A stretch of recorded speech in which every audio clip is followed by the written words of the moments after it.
It loses like a minute or two every. Huh? Yeah. Plugging myself into something.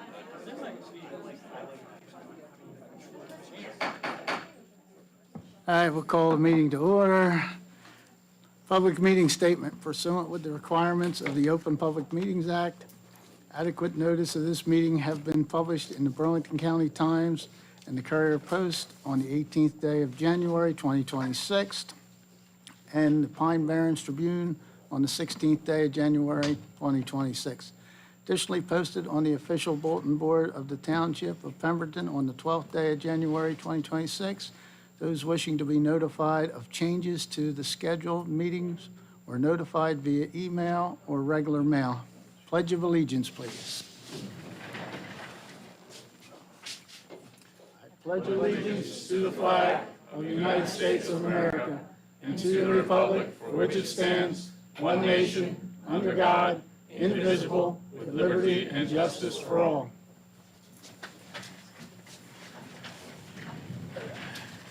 Roll call, please. Mr. Dewey? Here. Mr. Charleroi? Here. Mr. Ward? Here. Mr. Doyle? Here. Mr. Harper? Here. All right, we're going to move things around a little bit. We have a safety presentation by Hardenberg Insurance. Thank you, sir. Thank you. I'll move very quickly on this for you. We don't want to make you wait any longer than you I have to. appreciate that because I got to get down to Gloucester County, and there's a lot going on down there if you haven't seen the news. We had an explosion down in Swedesboro tonight. So I'm Joe Henry with Hardenberg Insurance, your RMC. I'm here every year. Some of you remember me. Thank you very much. And the purpose is to let you know how your safety committee's doing. You're required to have a safety committee as a member of the JIF, and Anna Shaker has taken very good care of that. You have all departments represented, and you qualified for the monetary award in 2025 as you typically do. So I have to bring you a topic each year about safety. A little off the track this year, but I thought it was of interest, and it seems to have grown some legs since I've been doing this my 20th time so far. And it sparked a lot of interest in the Atlantic JIF, which encompasses Salem, Cumberland, and Cape May County. So what I have here on the cover is a picture of a guy with a dog that he was claiming is a dog. It's actually a wolf, and it was on the boardwalk in Wildwood.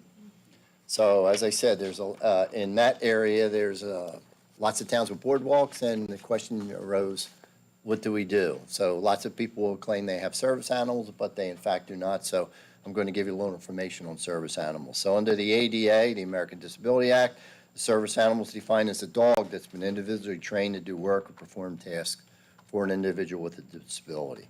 And if you look at that picture of a miniature horse there, there is a separate provision added to allow miniature horses to work as service dogs. But the statute itself does state dogs.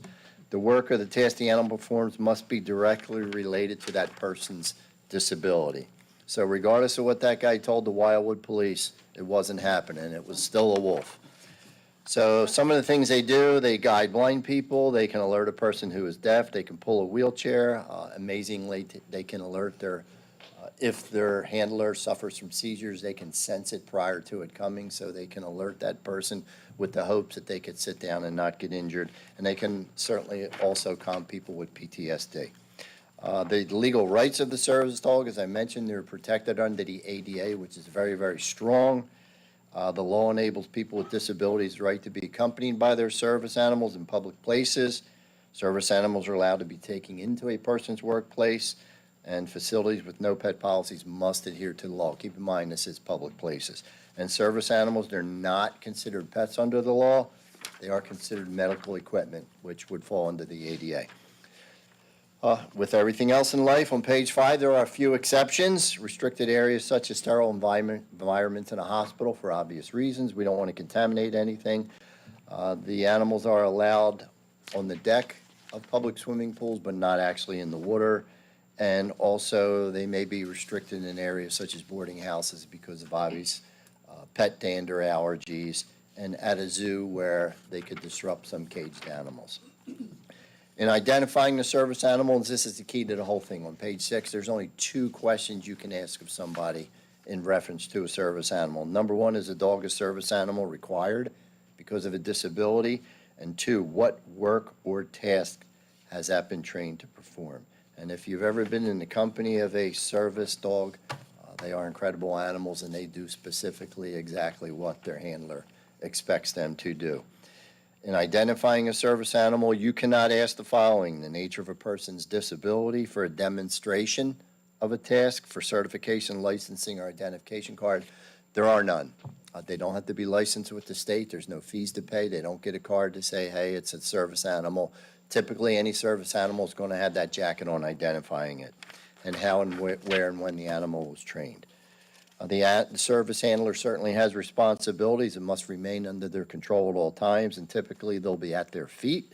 The animal must be housebroken. The animal must remain in the handler's custody, and the handler is responsible for any damages it may cause, which I can assure you there won't be any. We do work with lots of school districts, and in conjunction with places that have service animals, we help to facilitate to bring them into the kids, and the kids absolutely love it, and they're the gentlest animals you can ever find. The only way to have a service animal removed is if the handler is not following their responsibilities. And lastly, on page 9, emotional support animals, entirely separate category, not protected under any law. You can see I put a picture here of a peacock.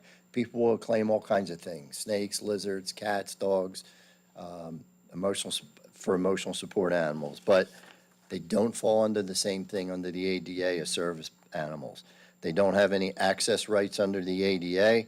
There's no official registration for emotional support animals, and registration is not required, same as the service animals. And also, an ESA letter, an emotional support animal letter, has to be written and signed by a licensed mental health professional if a place is going to allow that person to have that animal on their premises. So that concludes this year's topic. If you look on the last page here, page 10, they're my sources. If you're interested, you can look them up. A little more information, but for the most part, that summarizes it. And those 2 questions that can be asked is all really you need to know. Okay? Thank you All very right, much for your time. thank you very Yes, much, sir. sir.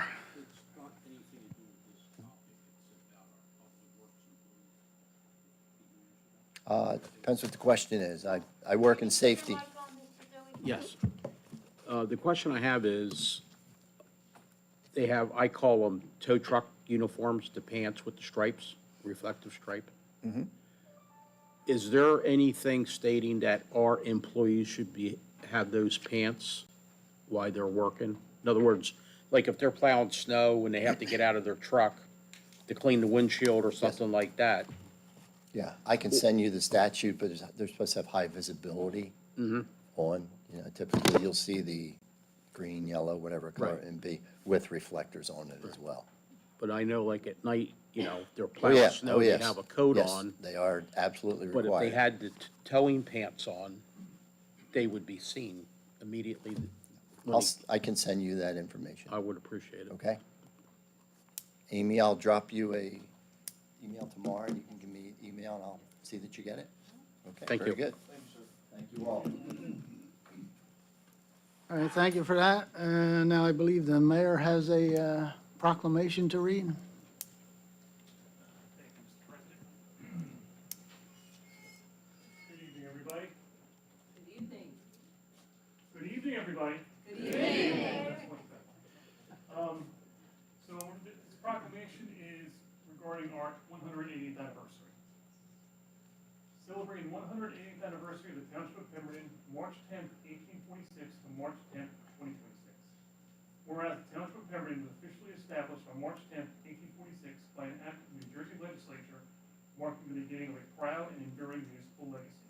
And whereas for 180 years, the Township of Pemberton has grown from its early agricultural and railroad roots into a vibrant and diverse community rich in history, culture, natural beauty, and civic pride.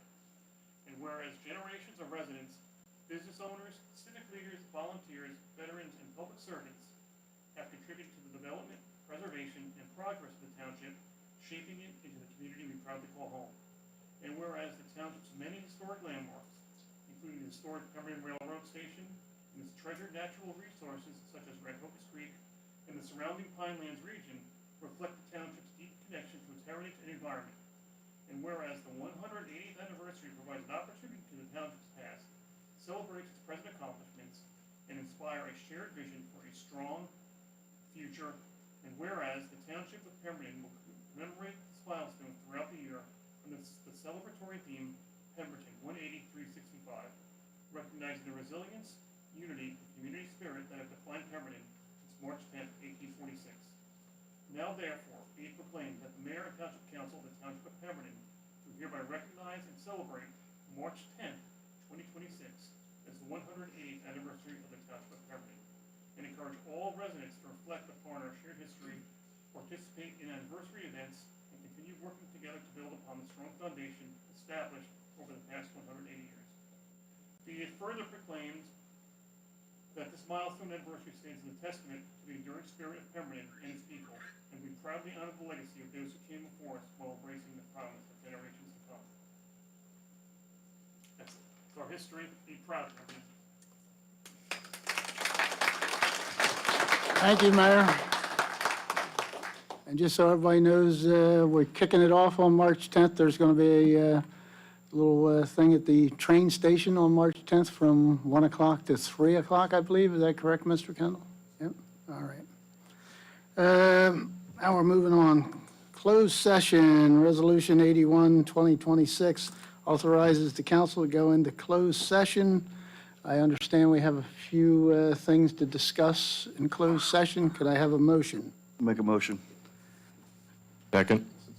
Roll call, please. Mr. Doyle? Yes. Mr. DeCharleroi? Yes. Mr. Dewey? Yes. Mr. Ward? Yes. Mr. Harper? Yes. All right, folks, we'll be back as quickly as possible.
Yeah, well, she's got to.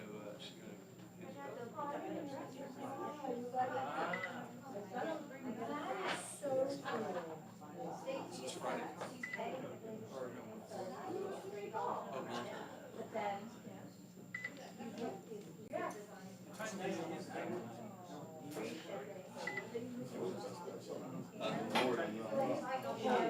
No, you got this.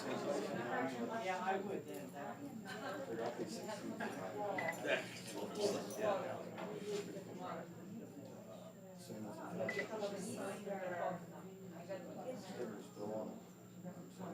Goes up wonderful.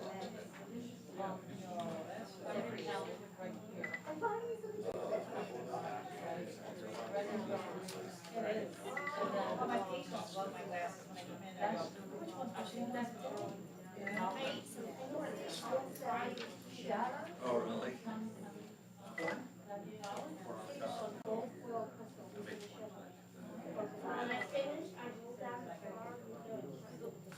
Yeah. Ooh, Lee. I love like very few stuff on it. Yeah, I know. But it's like feeding wet.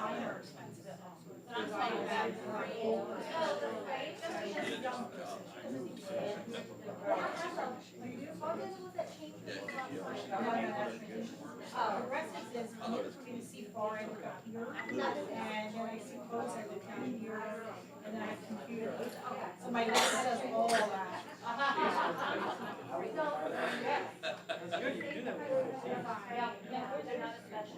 Bernie, you get a hair frame with the snow jacket. I was gonna say, because I say that. You're always getting that. I know you. Almost 6 months to help. You know where it started? They were very into it. If I had it, I don't have it anymore. When they took it,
I love that. they took all 6 of them. Well, this was,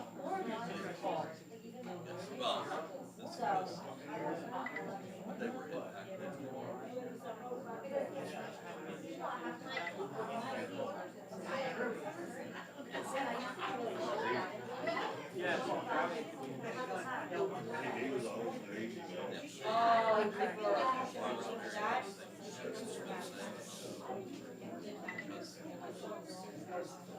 I scared them. I see cheap mattress. That's kind of loud. And then, when you have that,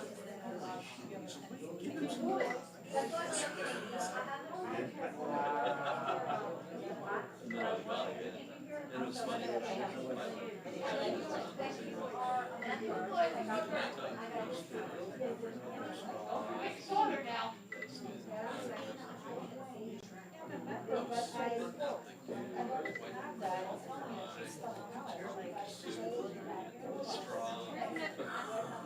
American.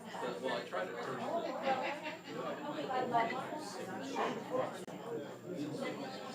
Yeah, no, there's a couple, but.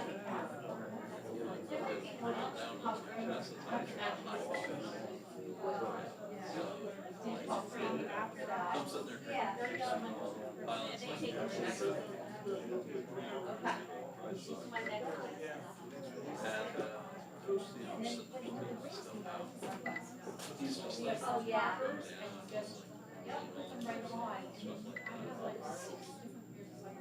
2 days later, he's in emergency service. Yeah, Burlington is the closest. I have been. So next time, they told me they are. He followed all the rules. Like I've actually tried to make sure it does not laugh at me.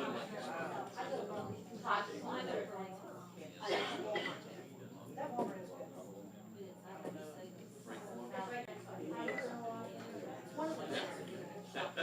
No, I have to try to purchase and then I, so like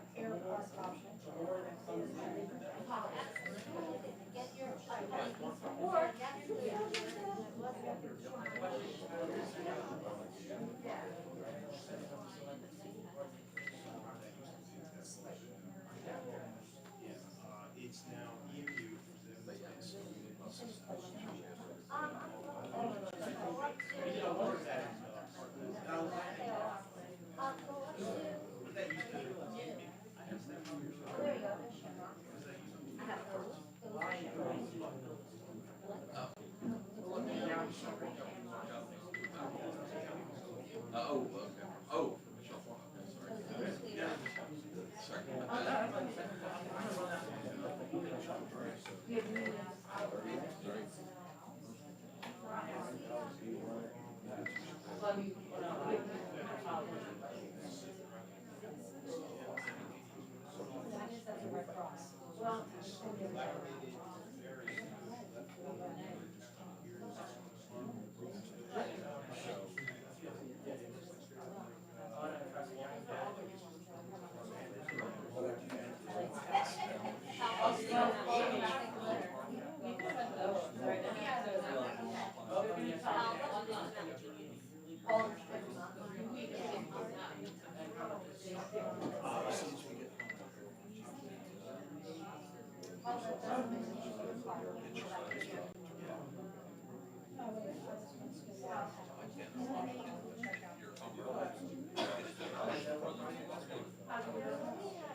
Well, that's from Friday.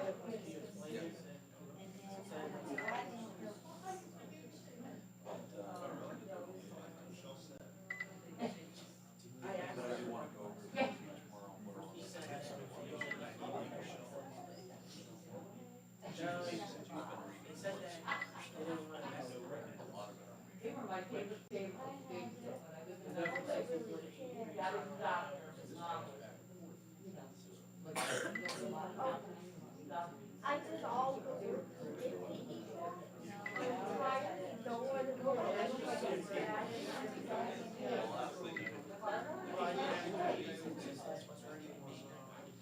I didn't.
But I said to Alex today, I said, I have no patience today, and I have not given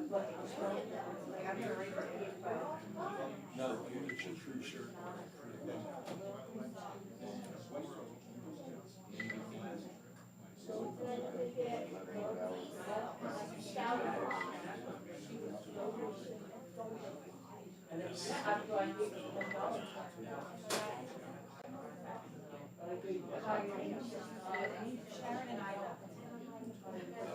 We want that together.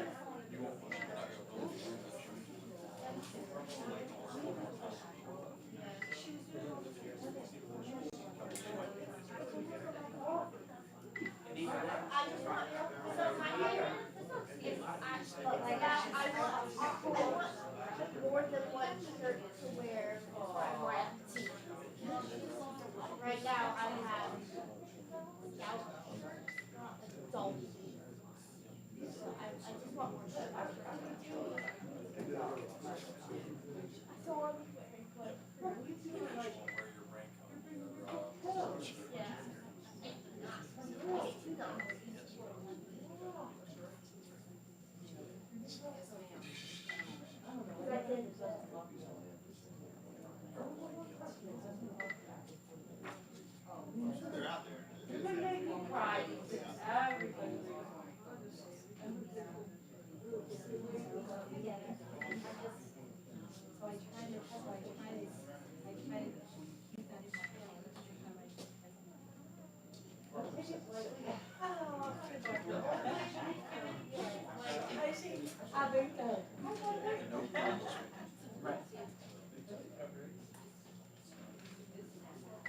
Did somebody say something, or did you just figure it's gonna be, Well, I kept getting emails saying that, this day they're doing trusted visitor, this day they're not doing trusted visitor. So they're, it's given 5 months, is given, once a month. So I don't want to go there.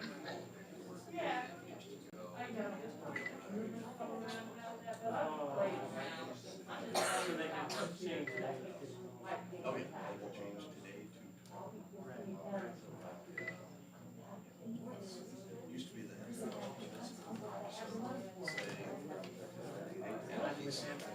Emily's was, has a military she's in their drive, they're not.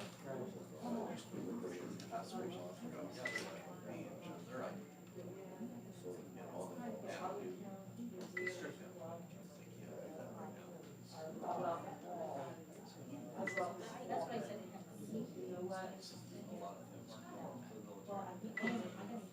Of course. And that's something like, it just seems like there should be a way of checking.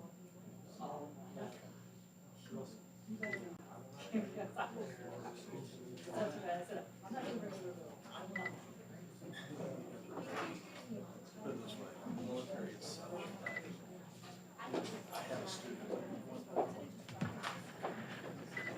Cell phone.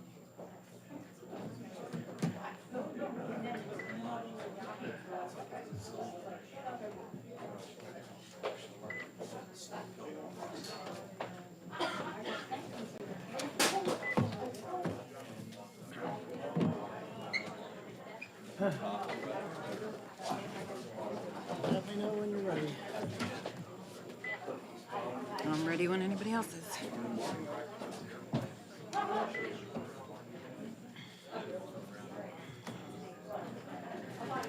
We're recording.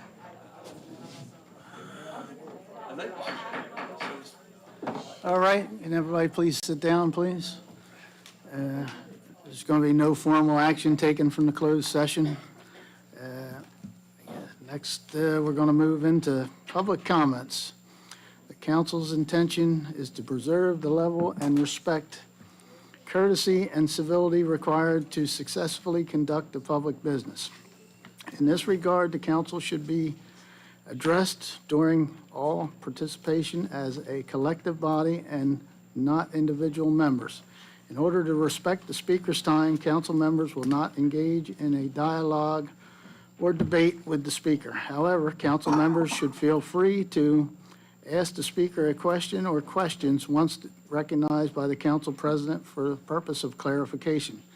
Council members can offer comments on the speaker's remarks once the speaker has concluded his or her comments in their allotted 5-minute time frame. First person up.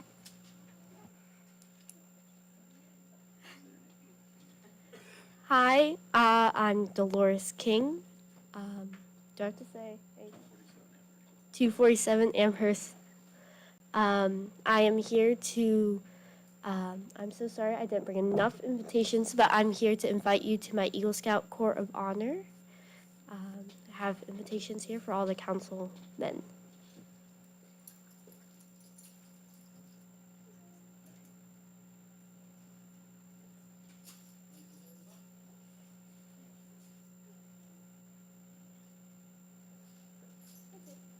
All right, thank you very much for the invitations. Next, please.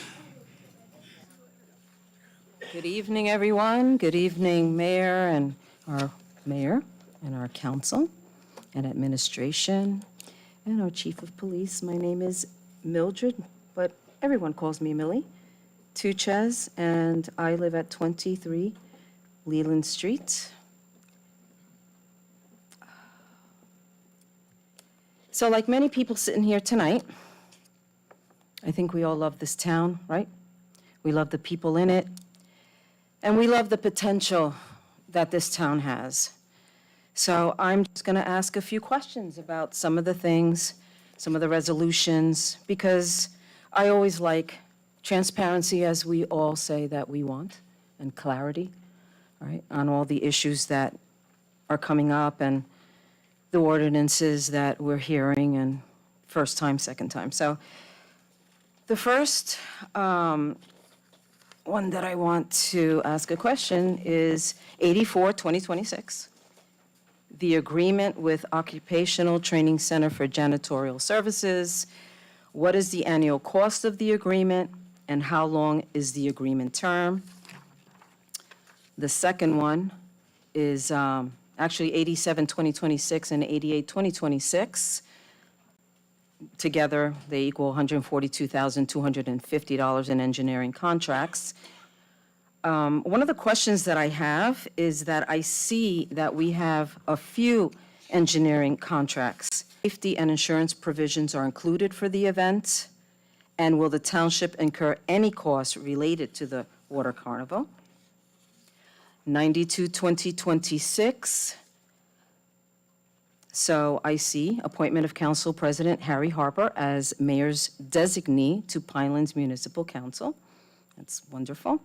What responsibilities will the Pinelands Municipal Council designee have, and how often will he be reporting back to the township about things that are happening? Number 5, or as we're going along, actually, I'm going to go into new business, actually. Recreation, fireworks, show for Water Carnival, $14,847. My question is regarding the purchases of the fireworks display. Was Schaefer selected through quotes or a bidding process?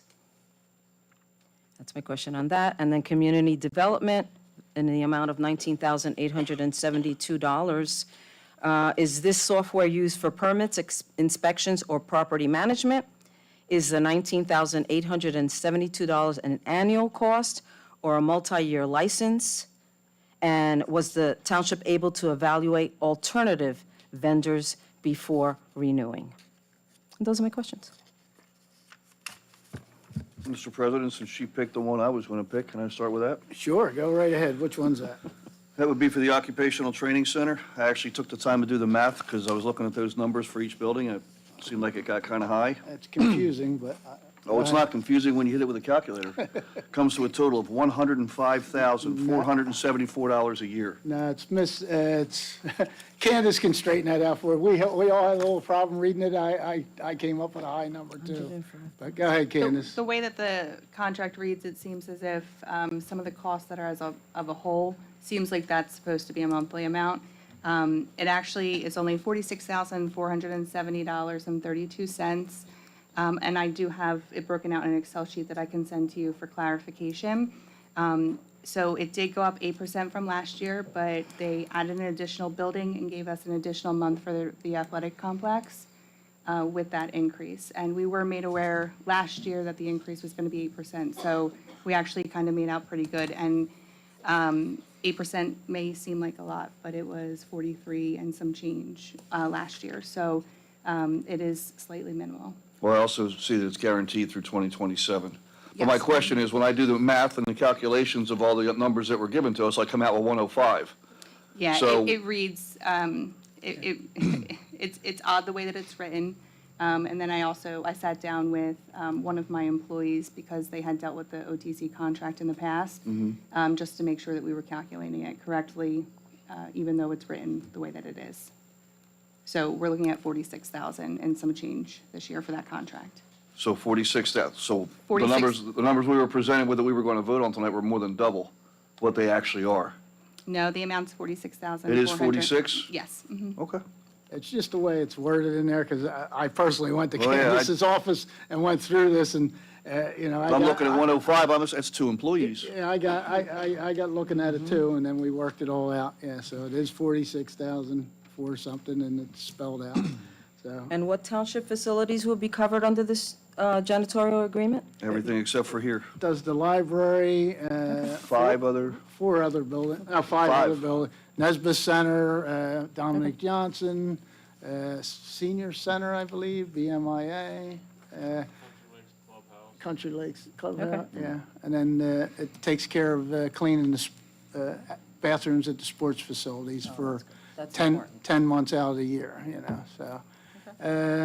So that was that one, you 87. got another question about ERI appearing so much?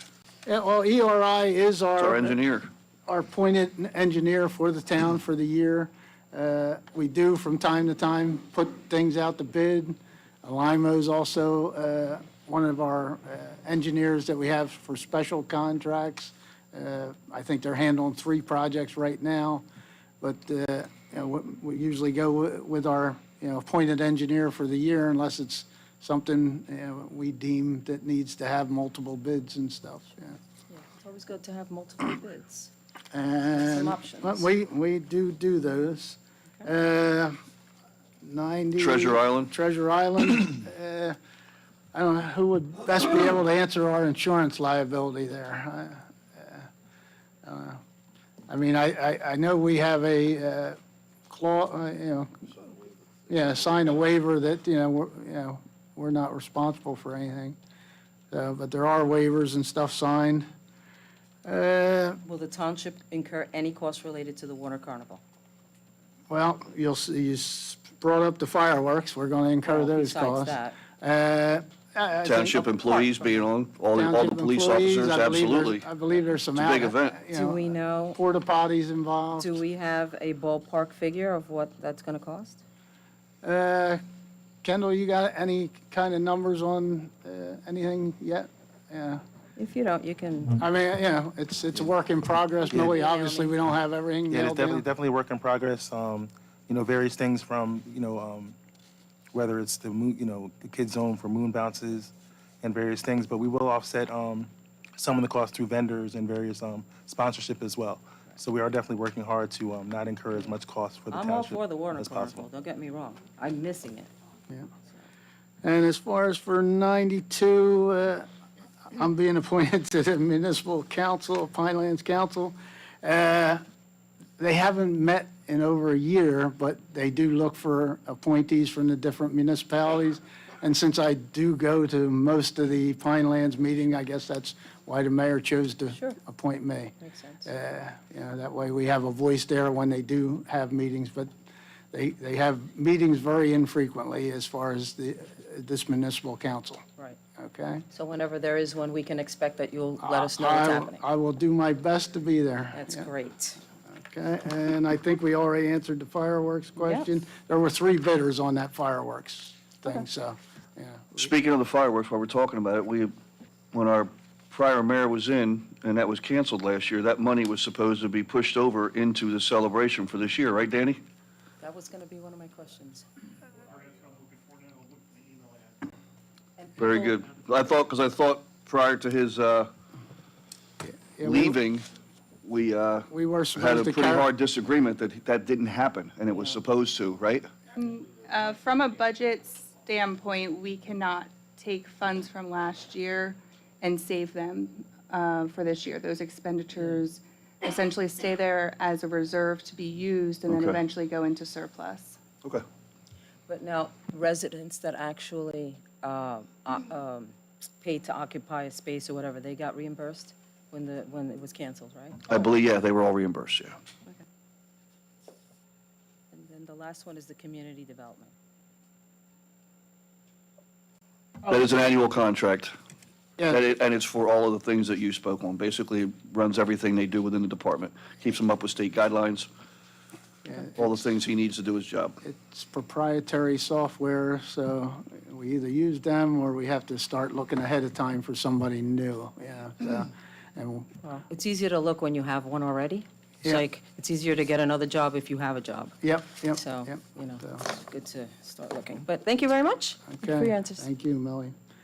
Next person. She about shot holes in you, didn't she? She may have asked questions, but she didn't ask all of them.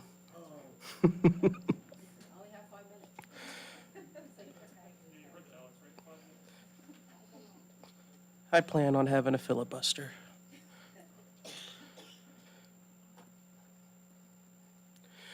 All right, good evening, everyone. My name's Alexander Costa. I live at 2950 Route 70. First and foremost, Mr. Ward, thank you. It's been a year since you granted me access to record over there. Thank you so much. You stood up for my rights. You're a great man. He is. Secondly, Amy, I don't know if you've taken Mr. Charles's picture yet or created an email for him, but do we know when that'll be up on the township website?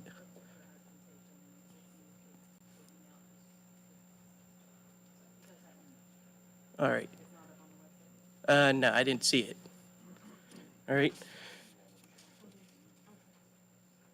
I'll be ready. You're going to get a lot of emails this year.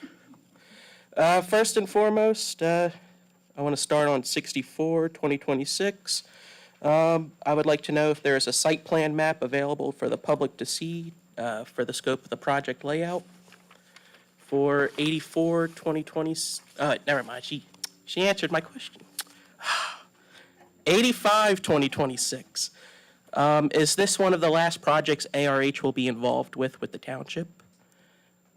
For 88 and 87, my question is, can you explain the scope of these two phases? For 93, 2026, my question is, how much will the contract be with ERI? For 96, 2026, would you be able to explain a little bit more? I do understand this is a budgeting tool, but for what purpose will it be used for with the tax department? For ordinance number 12, it's been a long time coming, and a great friend gave me the Charter Study Commission report that the township said they couldn't find. It's unbelievable that they couldn't find a piece of history. But yet, a friend gave me this. What a good man he is. For new business, is this vendor that somebody the township uses normally? And how long will the show last for? $14,847. The bill list, my question is, how much is the bill list? As usual. Now, our favorite part of the commentary up here, Alex's questions and comments. First and foremost, I want to thank Public Works and the mayor and the council president for taking care of my aunt's street. Unfortunately, they left the pile of snow in the middle of the road, but it was rectified immediately, so thank you for taking care of that. At the last meeting, the mayor said that they were meeting with individuals involved with the Sycamore Hole. I would like to know how the meeting went and if any substance came of it.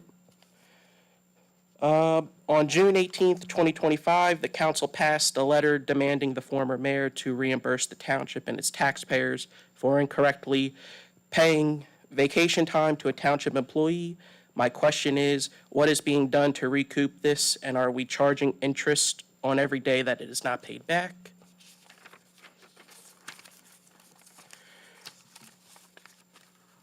Since Pemberton will be turning 180 years old, I did hear you said that we're going to have an event on the 10th, March 10th. Is it 1 o'clock? I saw something online. 1 to 3? All right. And, all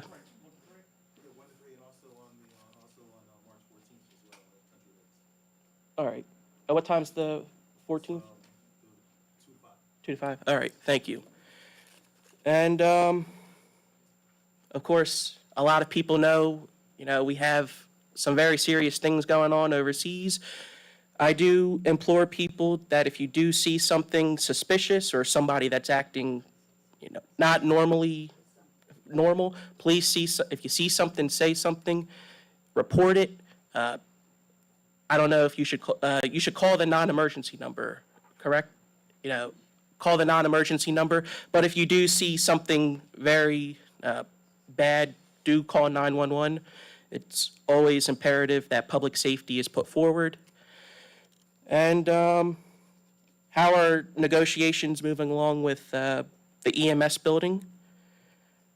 And where are we at with the 2026 municipal budget? Yep, that's it. All right, who wants to take a crack at anything? Anybody have any answers for Alex? I can handle all of the engineering related Go, ones if that go, would make go for it, your Jen. life easier. Glad you're here. I As try. usual. So for I'll start with the North Lake Shore and South Lake Shore Drive, That would be 87, 88. Yep. 87, 88, and then you also asked about 93. Yes. So I'll start with 93 since my spreadsheets are in order, they're in order by phases. So 93, the cost of that for engineering is $51,000. That is for the section of road that is from Sussex Lane to Ridge Road on South Lake Shore Drive. For 87 and 88, so North Lake Shore Drive Phase 1 is from Hydrangea Street to Clubhouse Road, and Phase 2 is from Hydrangea Street to Lupin Street. As for the Arnie's Mount Road water main extension project, the plans are not finalized. The ARH is completing the plans. So the plans have not yet been finalized, so there is no official map for where that section is. It is only, I want to say, give me 1 second, I can give you an approximate length of the project. It's a very short stretch of water main replacement. It is, one moment.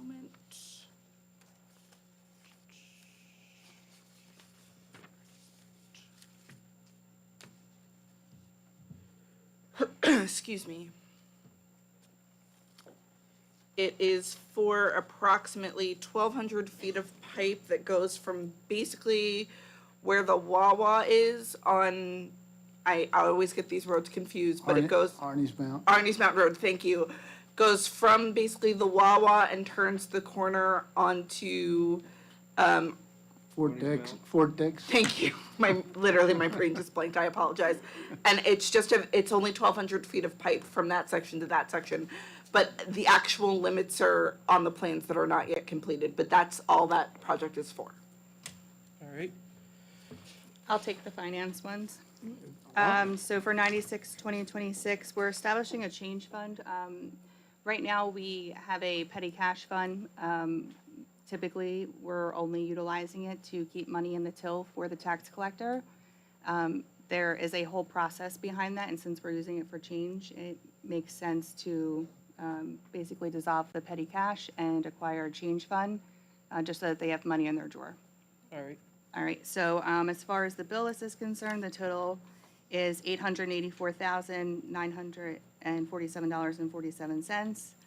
And the budget, I think we're just finishing up a few last-minute things. We do have to wait for our annual financial statement to be processed, and that should be done in the next few weeks because of statutory deadlines. So by April? I think that's what we're looking at, yes. It won't be August. It won't be August. That'll be a lot better. Oh, and just 83, what is not being used? I know you said you were just keeping 83 on there, so it was synchronous, but what was not being used? What did you guys pull from it? It'll be brought up in another session when it's finalized. There were some issues, and, we pulled it, and instead of changing all the numbers, we just left it out and moving on. Oh, and do you have a update on the Sycamore Hall? We're working with the current owners. Oh. That's all I can say on that right now, Alex. All right. But we are working in, And what about the overtime money? Are we getting that back? Or, I'm sorry, the vacation time? Are we getting that money back? It's like $4,000. We didn't have much recourse on that for the mayor. No, I believe, I'm going to catch you off guard. I know Chris said that we passed a resolution, I don't know when it was, to June 18th. make the mayor responsible for paying some funds. And Chris pretty much told us that it didn't have teeth now that he's out of office and stuff, so. So it's lost money? That's about all I can tell you about that. Lost money. Not good. And you had a question on 95 too. What was that one, Alex? I thought you had a question on 95. Maybe I wrote that down and wrong. No? No, I didn't ask about Okay, 95. okay, no problem. That's my mistake. And how's the EMS negotiations? Still ongoing. That's going to. Did you guys get the emails I sent last night? We were having internet issues. I don't know if they came through. I did read some of it, Alex, but I apologize. I didn't read the whole thing. I was getting tired. Oh, I understand. Thank you, Alex. Anyone else?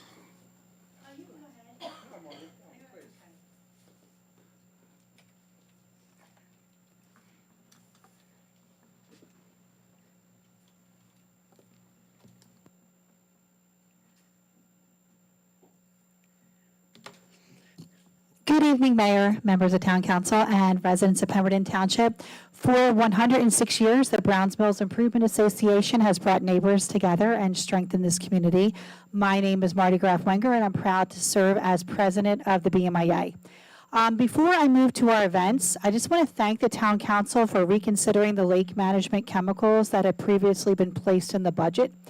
By reconsidering that plan, the township has saved over $50,000, and we appreciate the council looking at the bigger picture for the future of our lakes. My grandfather stood at this microphone, meeting after meeting, fighting for proper lake management, and tonight history gives this council the opportunity to continue protecting our lakes.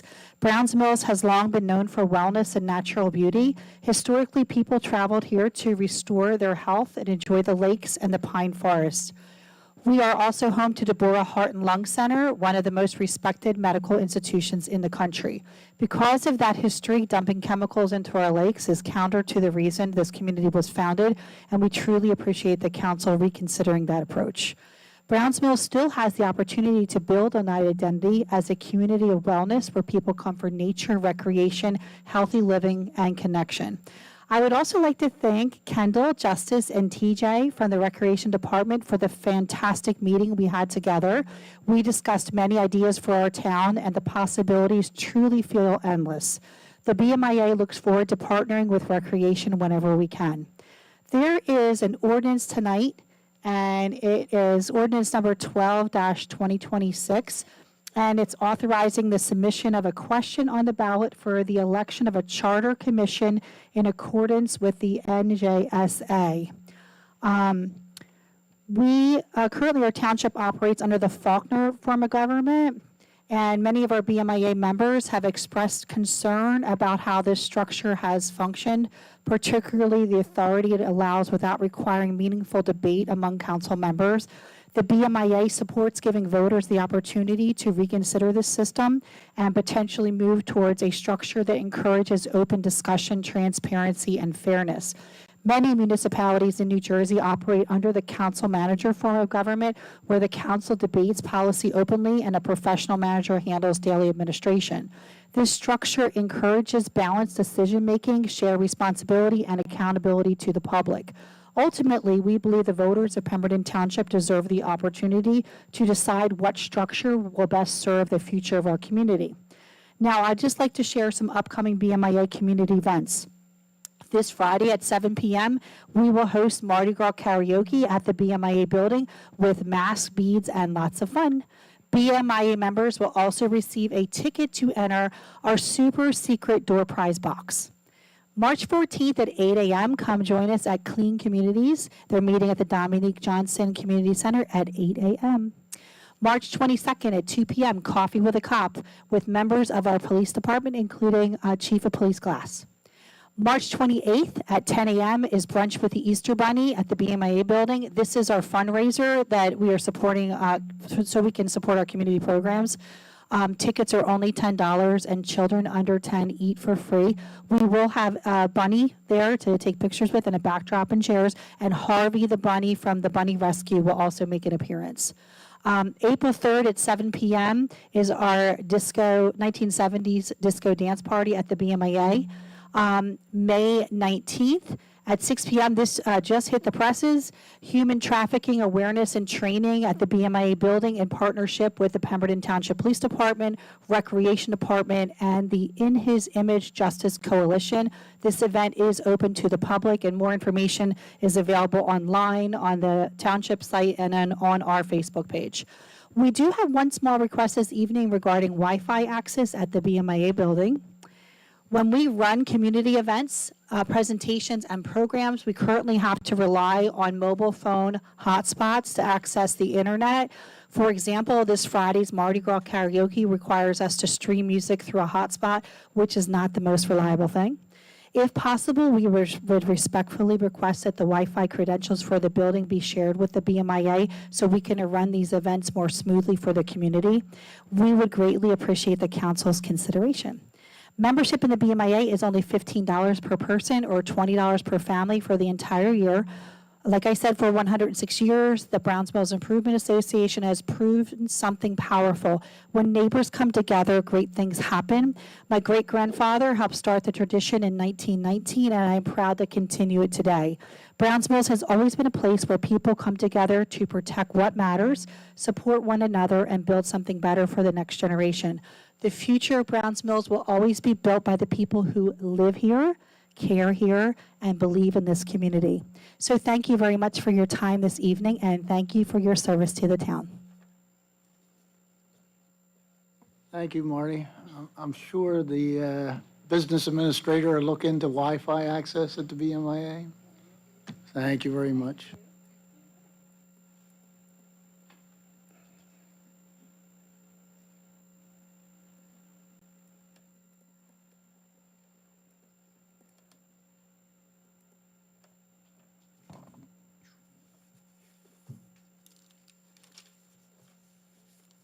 Good evening. Because of Marty's conversation, I Got to state your name for the record there, Joe. We know your name, but you got to state it for the record. Joe Fallon, Clubhouse Road, Browns Mills. Question about Mirror Lake water quality. How often and where is that water tested?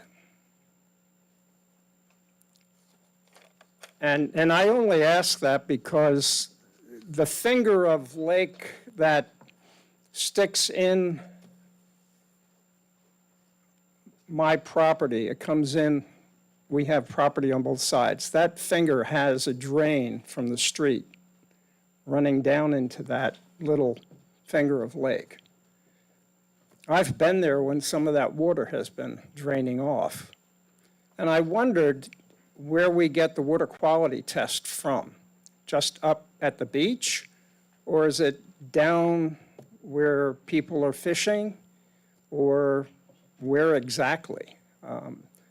I've never heard where that was taken. I've only at different times heard that, yeah, it's been tested. And of course, the lakes have been closed. The beach has been closed at different times.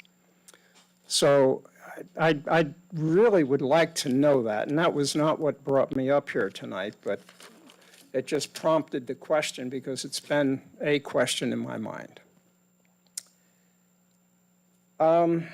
Introduction of the ordinance number 12. Change of government. I think we should create that commission to at least consider an alternate form of government. And the reason is, we look back on the past two mayors. And I don't think I have to say anything more.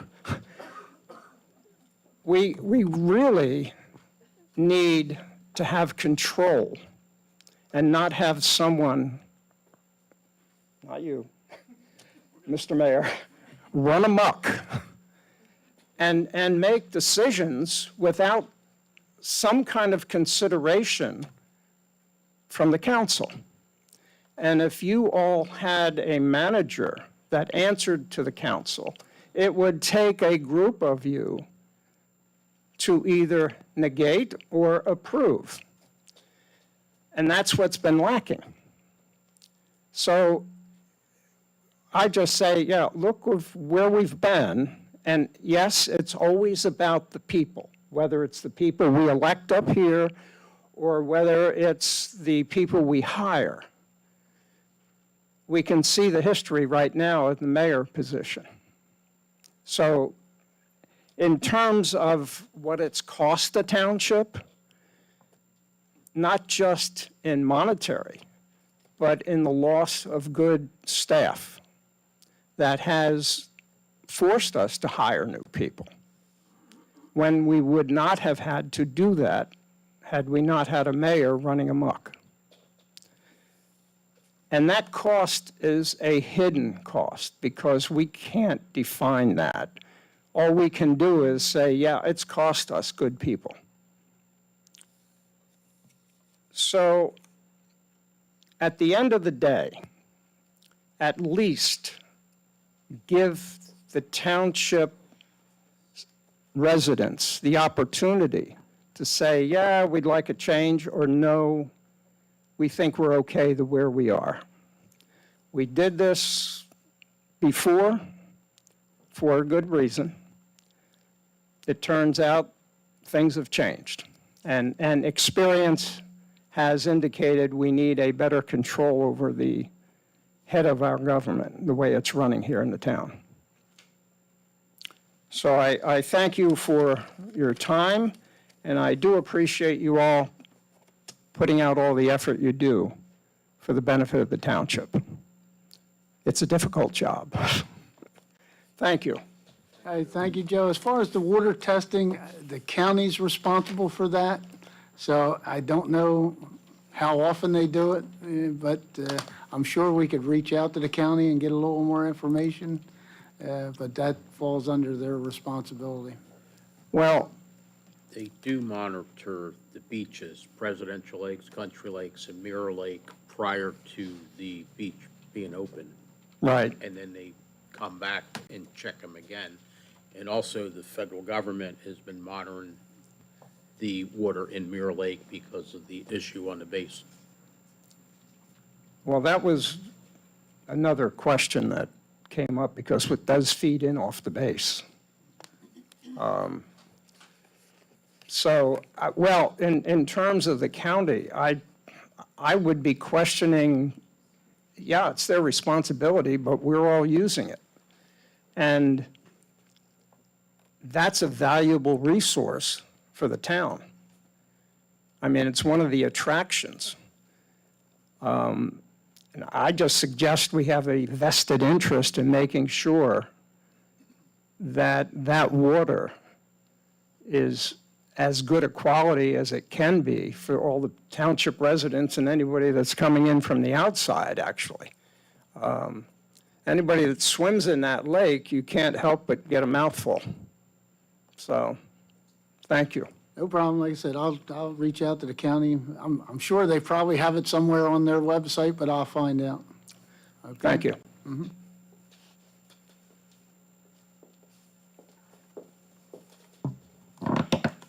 Hi, Marie Reynolds, Horizon Road, Browns Mills. On ordinance 1226, I'm happy to see the commission is on there for approval to go onto the ballot, but I don't think anybody should be under any delusions about what a commission would do. If a commission doesn't have the support of the public, it's a process that takes us nowhere. We did it in 1979, and the report that came out from the commission at that time for the change of government was not accepted, and nothing changed. So the commission works for an entire year, they make a recommendation, and then it goes on the ballot, and it's not approved. If you don't have the participation of the public, it's not just about 7 people sitting down, holding meetings with the public and getting input from them, and then coming to a conclusion, and then coming out with a recommendation that goes on the ballot. It won't work unless the public is really invested in this. And Joe was right. I mean, it's taken the last 2 mayors. The first one was done in 1979, so how many years ago was that? And then it was done again in 1989, and that was when, and they were under 2 different optional municipal charter law plans. The first one was amended, the first one was under a 1950 plan when we were a council mayor form of government. And then the optional municipal charter law came into effect in 1981, and we did it again in '89. And that one was, we changed from the township committee form of government to the mayor council. And it was pretty much an abject failure for us in terms of, millions and millions of dollars in litigation and a lack of productivity with our business and economic community. So there's a lot invested in it, but the public really needs to be invested in it as well, and to attend those meetings and to, take advantage of all the information that the commission would put out. It can't just be the commission that's going to do this. It has to be everybody in the township. Thank you. Thanks for putting it on, though. Thanks for considering it. That's why we're putting it on there. The people wanted it. I want it. Don't get me wrong. I want it. I want it, believe me. But it's work. It's not easy.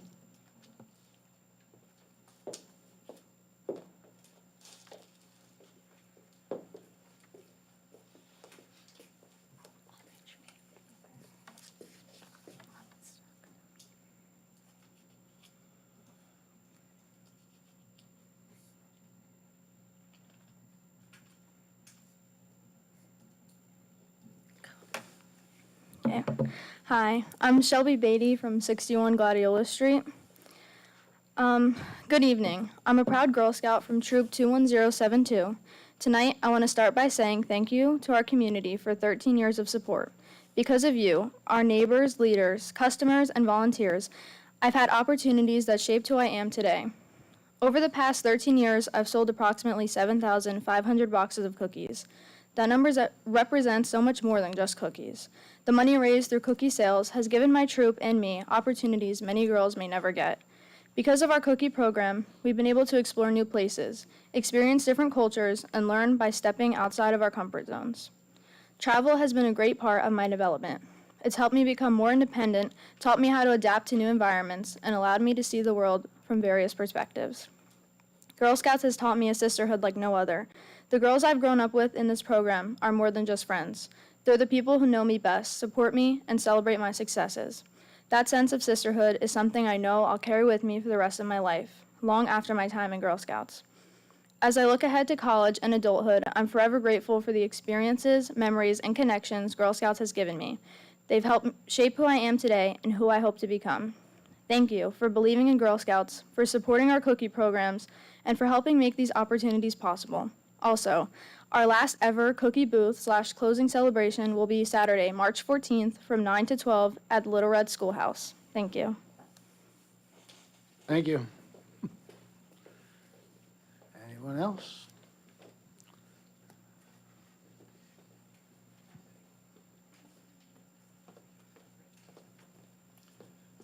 Good evening, everybody. My name is Rick Brown. I live at Foreshore Circle in Country Lakes, and I came out tonight to see how this all goes. I've been involved on the planning board and things for years, but I've never actually really sat through council meetings. So I appreciate now more so what you're involved with. So I have just one question, and it deals with the Polbridge Park, a grading plan for Polbridge Park. I happened to park my car there a few times when I was involved in doing some inspections with the Polbridge development. And one of the things I noticed about the park is it's flat. I also noticed it's got a lot of nice trees. So my question is, what is a grading plan for the Polbridge Park? Are we making a pump track for bikes or something, which, I think would be cool? Or why are we doing a grading plan? Does anyone say that? That's all. Well, I believe, Jen, correct me if I'm wrong, it's all required by the Pinelands? No, actually, this grading plan is actually for the Polbridge Playground. Yes. Yeah, which, for the project, because we're building a playground at Polbridge. So we need a grading plan, and then DPW is gonna exact that plan and also do the installation of the playground. Okay, I guess I would just suggest that I'm not quite sure what kind of playground. I mean, at one point in time, I believe the previous administrator was thinking about doing a volleyball court or something, but I know we're not doing that anymore, but just curious, most of the playground equipment I'm familiar with is basically set at grade, and if the grades are a little different, they go a little different. So I'm just curious, let me just bottom line say, I don't think the area needs to be extensively graded, and I would like to see the trees preserved. So that's my 2 cents.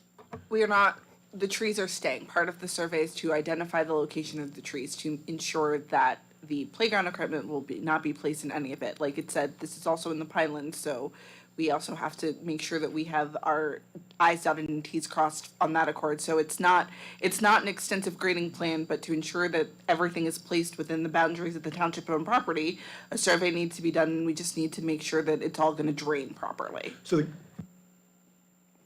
it's sand. So I guess what I'm curious about with the Pinelands thing, do you know what project, what kind of thing is proposed there? That's, Kendall, do you know?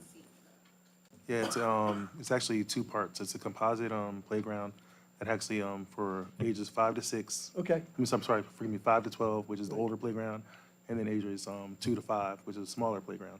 It's going to consist of like a swing set, slide, and various things. So this includes, I guess, a boundary survey and locating every tree over a certain size and doing grading, or doing elevations, not necessarily doing the grading. The grading plan would be developed in concert with the installation. I Correct. imagine. Okay, all right, thank you.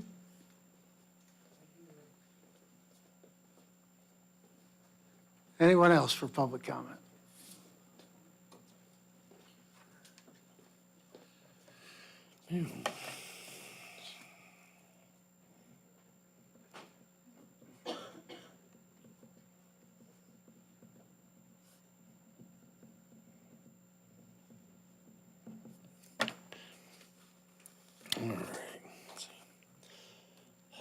Good evening, everyone. How y'all doing? Robert King, everyone calls me Pete, at 247 Amherst Avenue, Pemberton.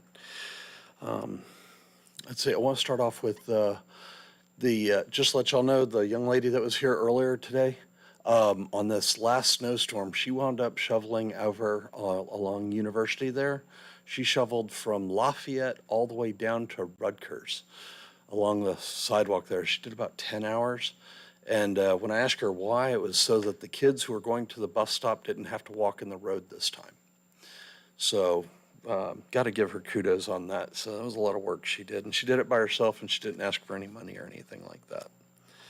So, but that is the spirit of Scout Troop 397G, one of the girl troops we have here. We currently have about 9 girls. We're going to be bringing up some camp cards next meeting. If anyone would like to buy them, they're $10 each. The girls get 50% of each card they sell. So they get $5 towards their account. They have like 12 different break-offs. So, like if you spend $50 at ShopRite, you get a $5 coupon. So you get half your money back right there. If you go to like Dave & Buster's, you buy $20 worth of game tokens, you get another 20 free. So there's a lot of good things on that. And that money goes towards their camping. So the campground we're going to this year costs $625. Some of the girls are also doing National Jamboree, which is like another $2,300.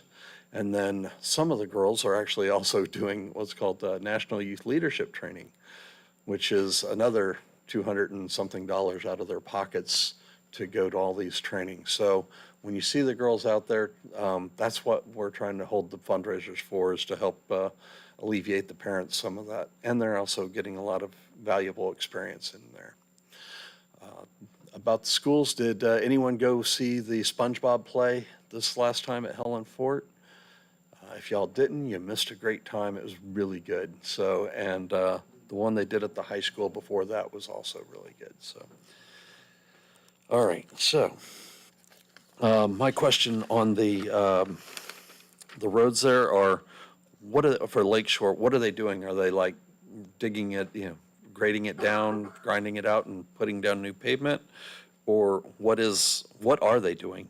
It doesn't say. And then $20,000 seems like a lot just to plan for a grading. Does that include, what else does that 20 grand include? Because, how much are we paying per hour? And everyone else has already asked about the water and the ERI stuff. And then the other problem I have, and I apologize, I thought I printed 6, but I think I only printed 5.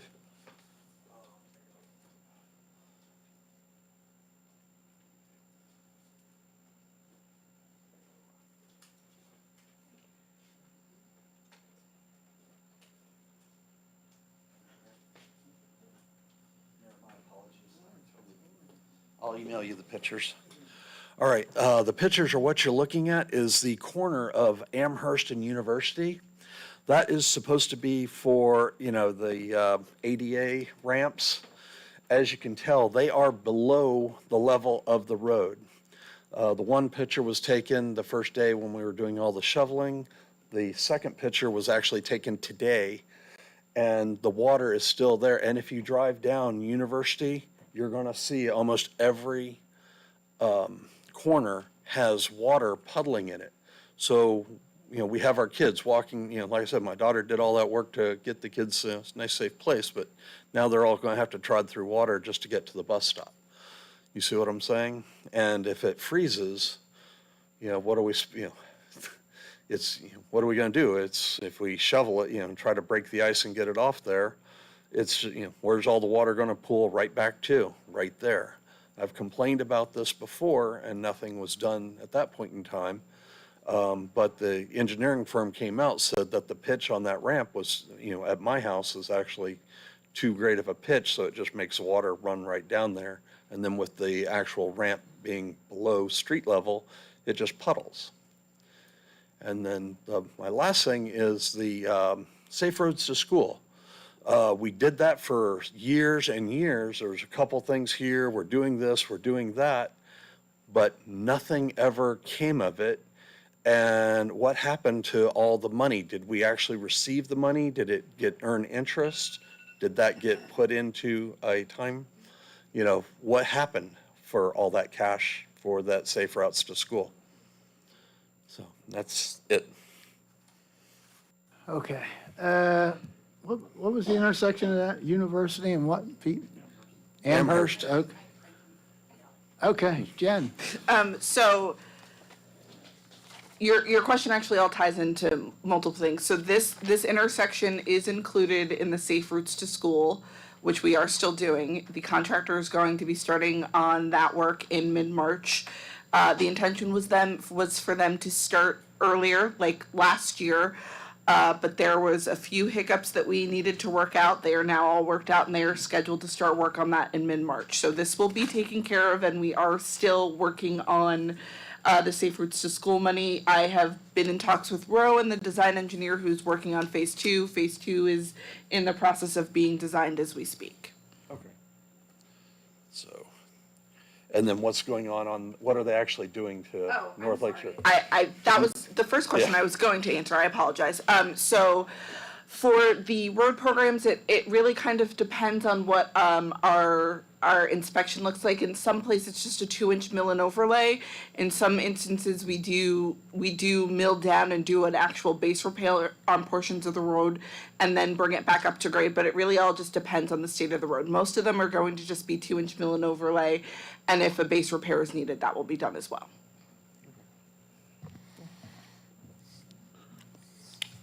Thank you, Can Keith. can I just add to? Sure, go ahead. Just so everybody knows over here too, the stormwater drain at College and Stockton Bridge Road there too is collapsing again for the third time over 4 years. It needs to be fixed correctly. The last time they did it, I watched them pull the grate out, put like patio pavers underneath the collar, and then set it back down. The buses drive over it, it smashes the stormwater drain down, and it's appalling. And the children walk across that as well, so.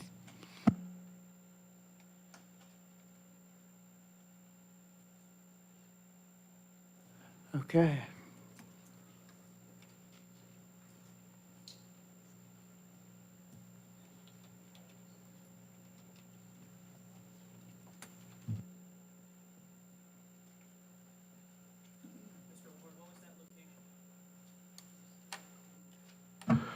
College and Stockton Bridge Road.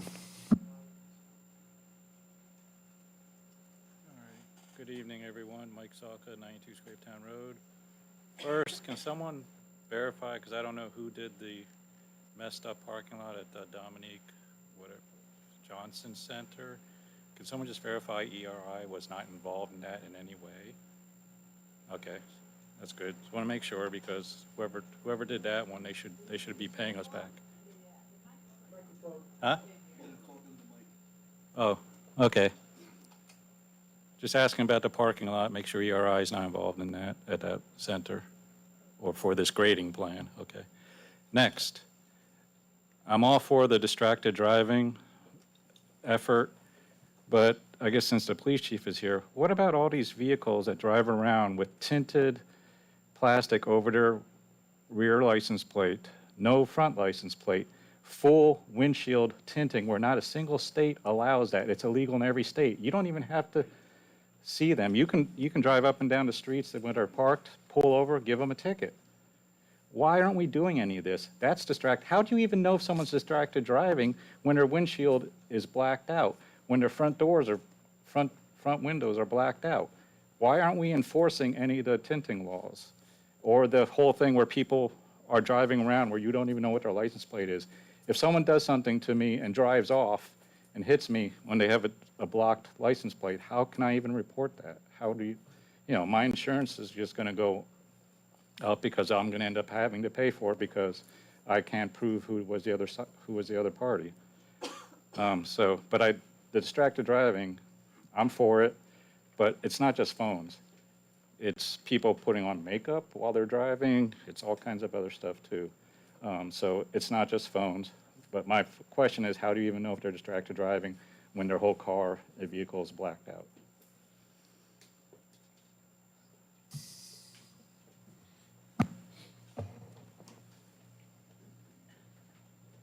So the Put the Phone Aware Pay is the specific grant that they put out here, Put the Phone Aware Pay, and that could be using any handheld device in your hand as far as that goes. But I know that people have been issued tint summonses previously. I can't say that every officer is stopping them for that every time, but that is happening, sir. I'm just wondering, because I see so many vehicles with front windshields. I know there's not a single state, so it doesn't matter on what state license plate is on their vehicle. If their whole windshield is tinted, that's illegal.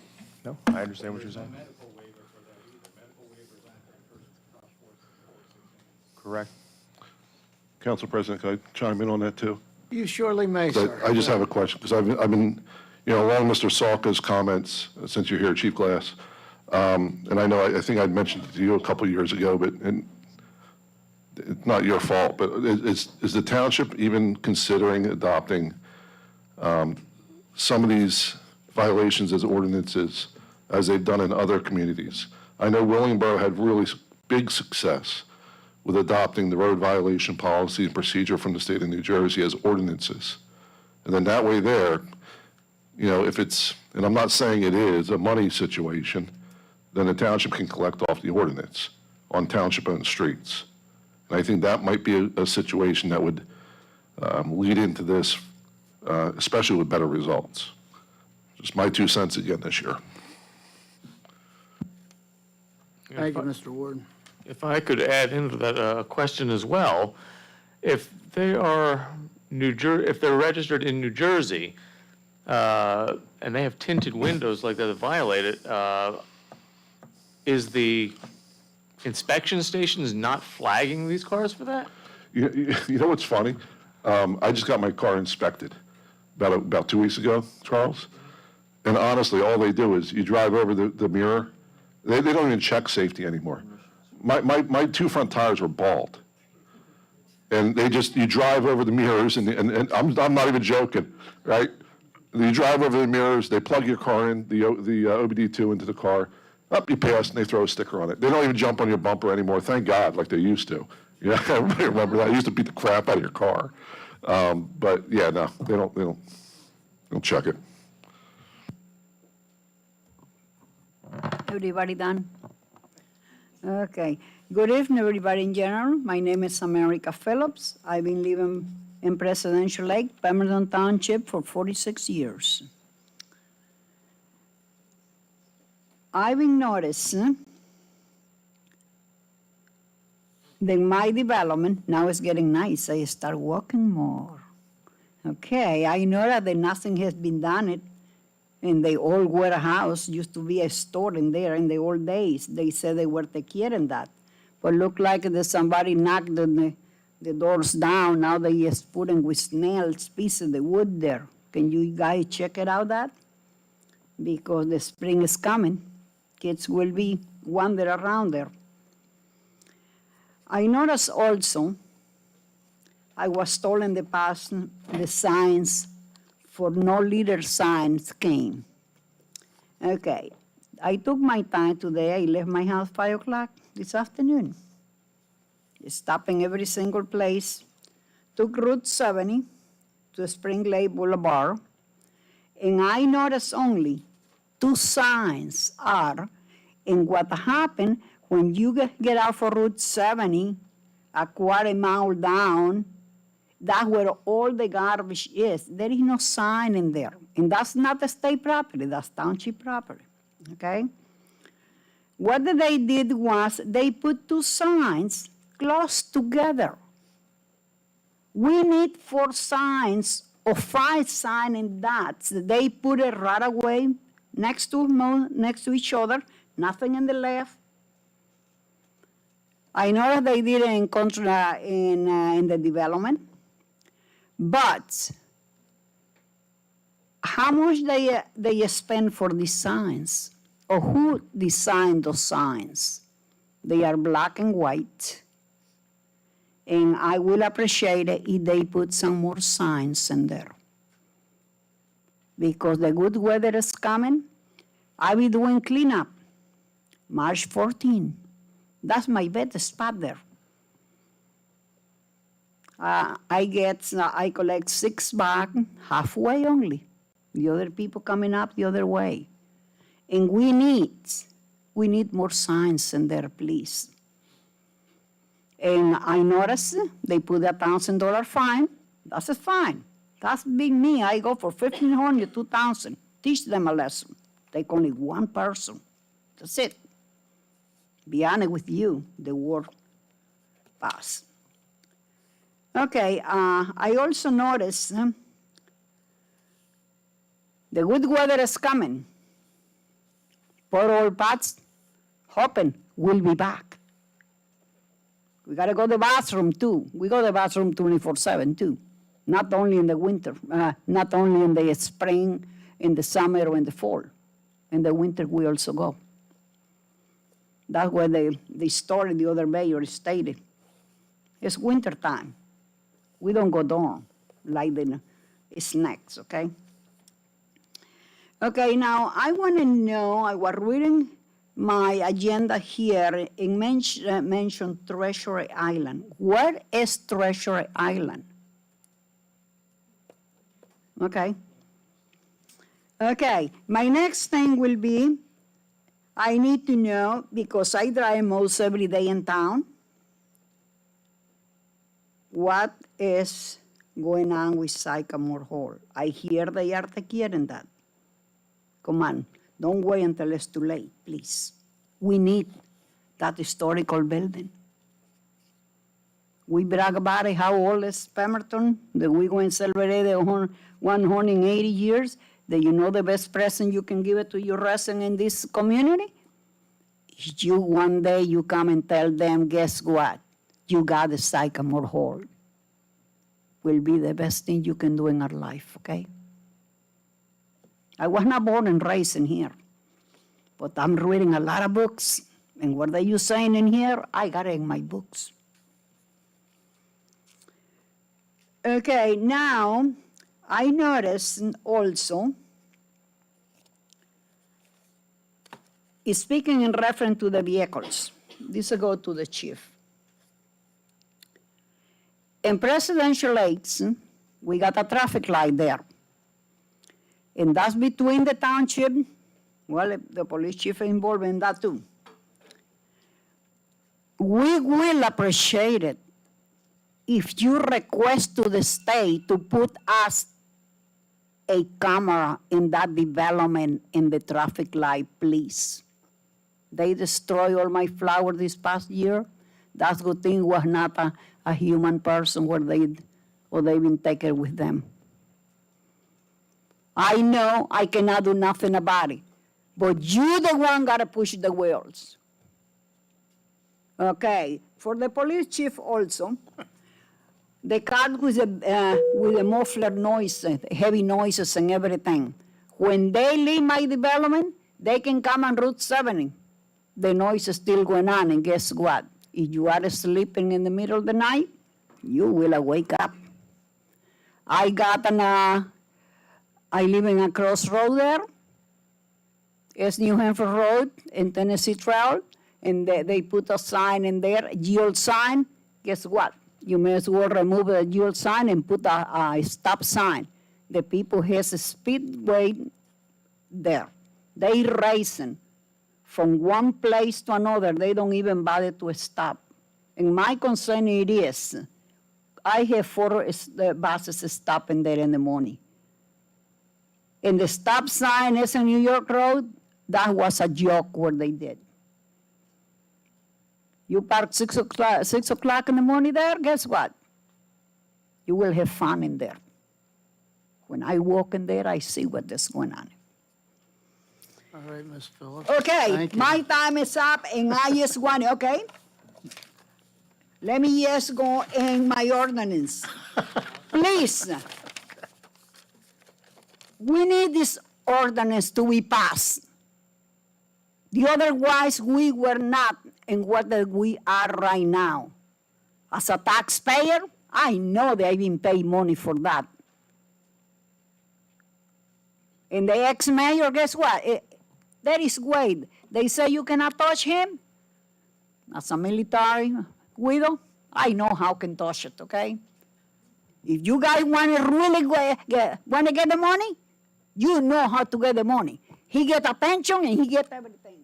Leave it away. Thank you, Ms. Phillips. Anyone else?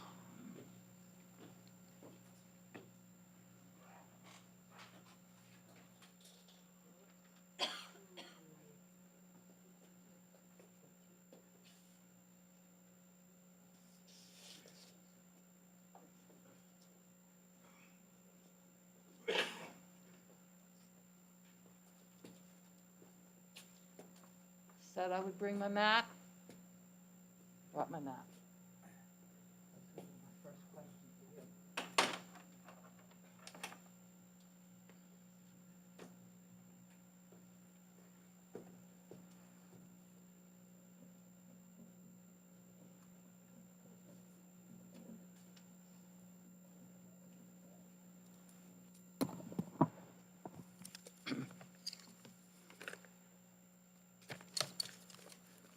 Good evening.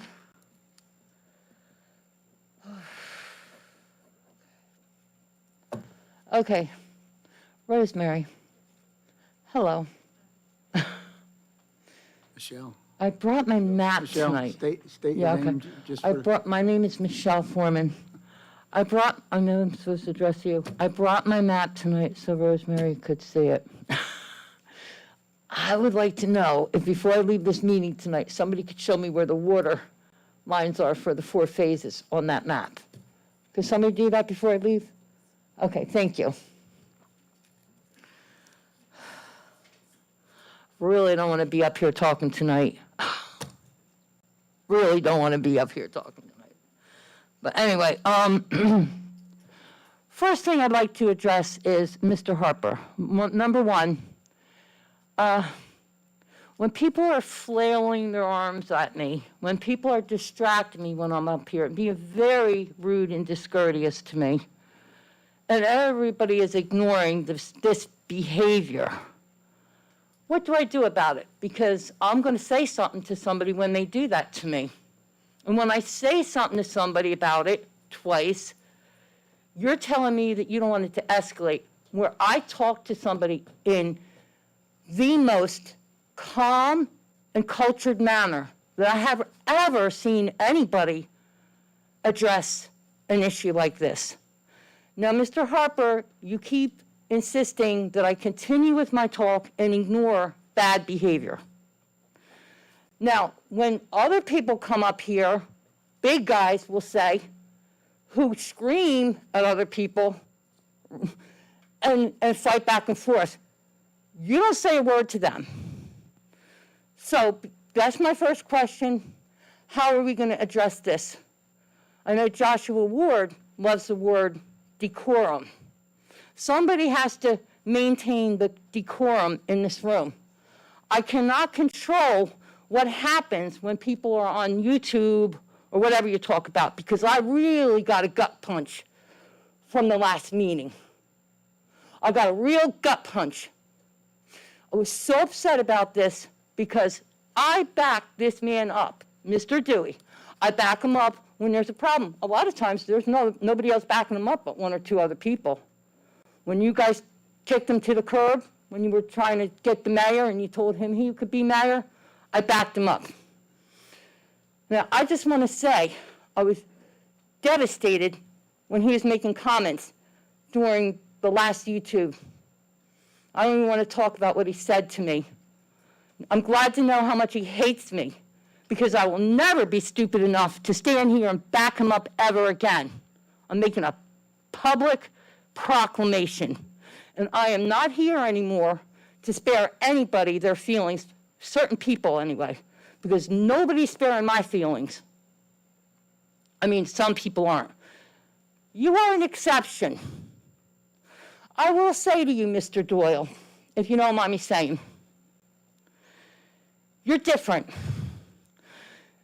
You must have been raised very exceptionally, because you are so polite. Even when I don't agree with you, you can talk to me so politely. And I see your mom back there. She should be so proud of you.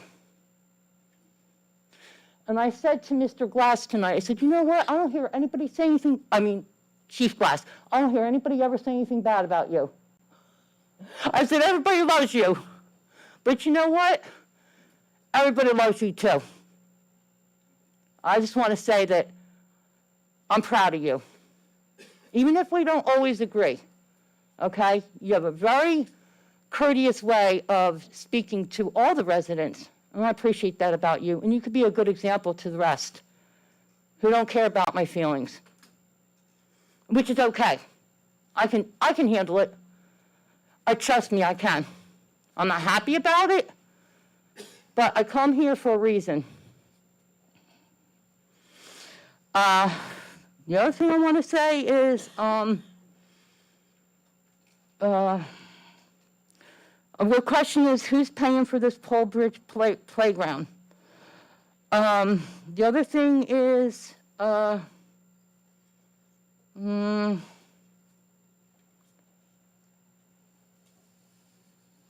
do I have a couple more minutes or 30 more seconds, or no?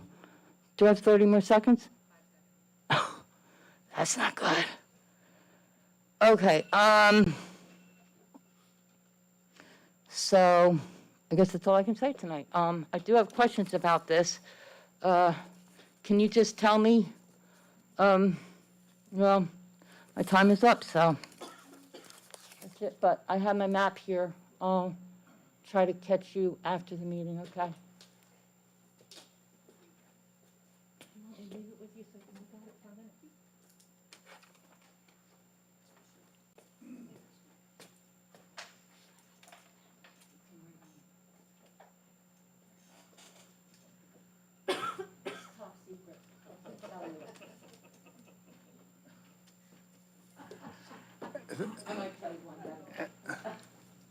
Thank you, Michelle. And I know you, Michelle, you and I had 3 or 4 conversations since the last meeting, and I did express, what my feelings were. I told you I would try to do better. I try to keep, decorum in this meeting as often as I can. It does get out of hand from time to time, as I said before, but I'm constantly trying to do better. Till the day they put me in the ground, I'll keep trying to do better. That's all I can say. I just want to know why I can't tell somebody in a calm, cultured manner to back off me while I'm up here talking. Because I'll be honest with you, sometimes I'm up here, guess what? I don't always love what I'm hearing when I come up here. I got to sit through a lot of stuff, too. One of the best Just let me ways know. to de-escalate is to not It pay wasn't attention. escalated. I didn't escalate anything. For me, to de-escalate is just to tell you or anyone. To ignore bad behavior? Sure, yeah, I mean. No, you don't ignore bad behavior. I know all about it. Because Mr. Gardner used to say, oh, the reason why I sent you out of the room is because of your behavior. Okay. But you're still not answering my question. How are we going to address it next time? I'm not going to ignore it. You're going to silence me the next time somebody's rude to me? Did I silence you the Yes, you last did. time? You said, No, "Michelle." I asked you to speak to the council. No. That's what I I'm not asked you to gonna- do. So how are we going to address it? You're not going to say?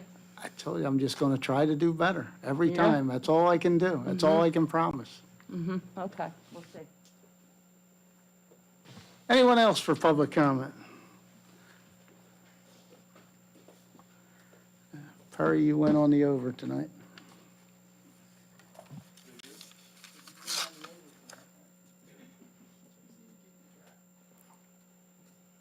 Evening, Council.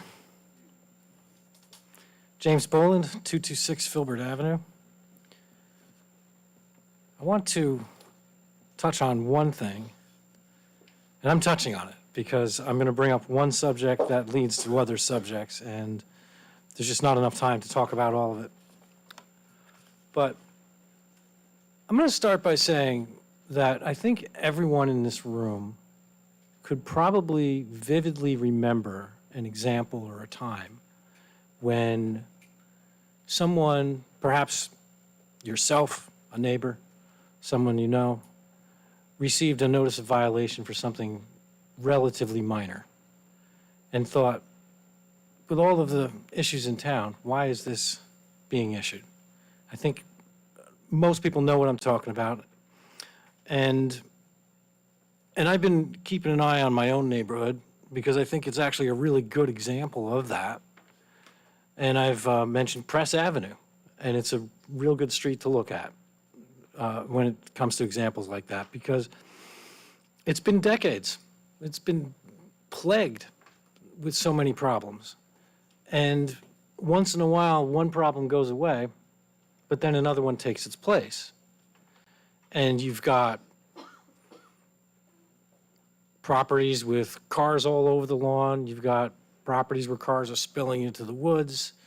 You've got wetlands violations. You've got, well, even just sticking with the cars, because I could get into the construction aspect and everything else.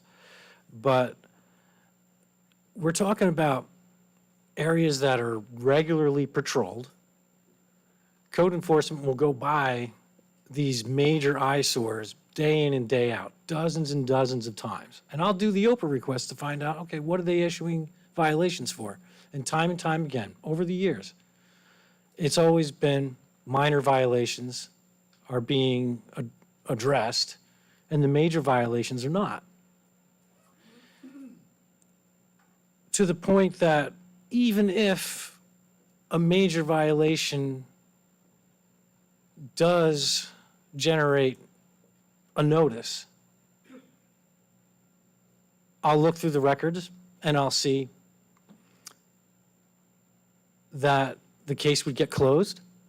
It would be marked as abated, and the problems still persist because I drive by them all the time and I can see it. And so I look at the time frame and I say, I've been driving by this the entire time. And then I'm seeing that within that time frame, something's been marked as, solved, and it hasn't been.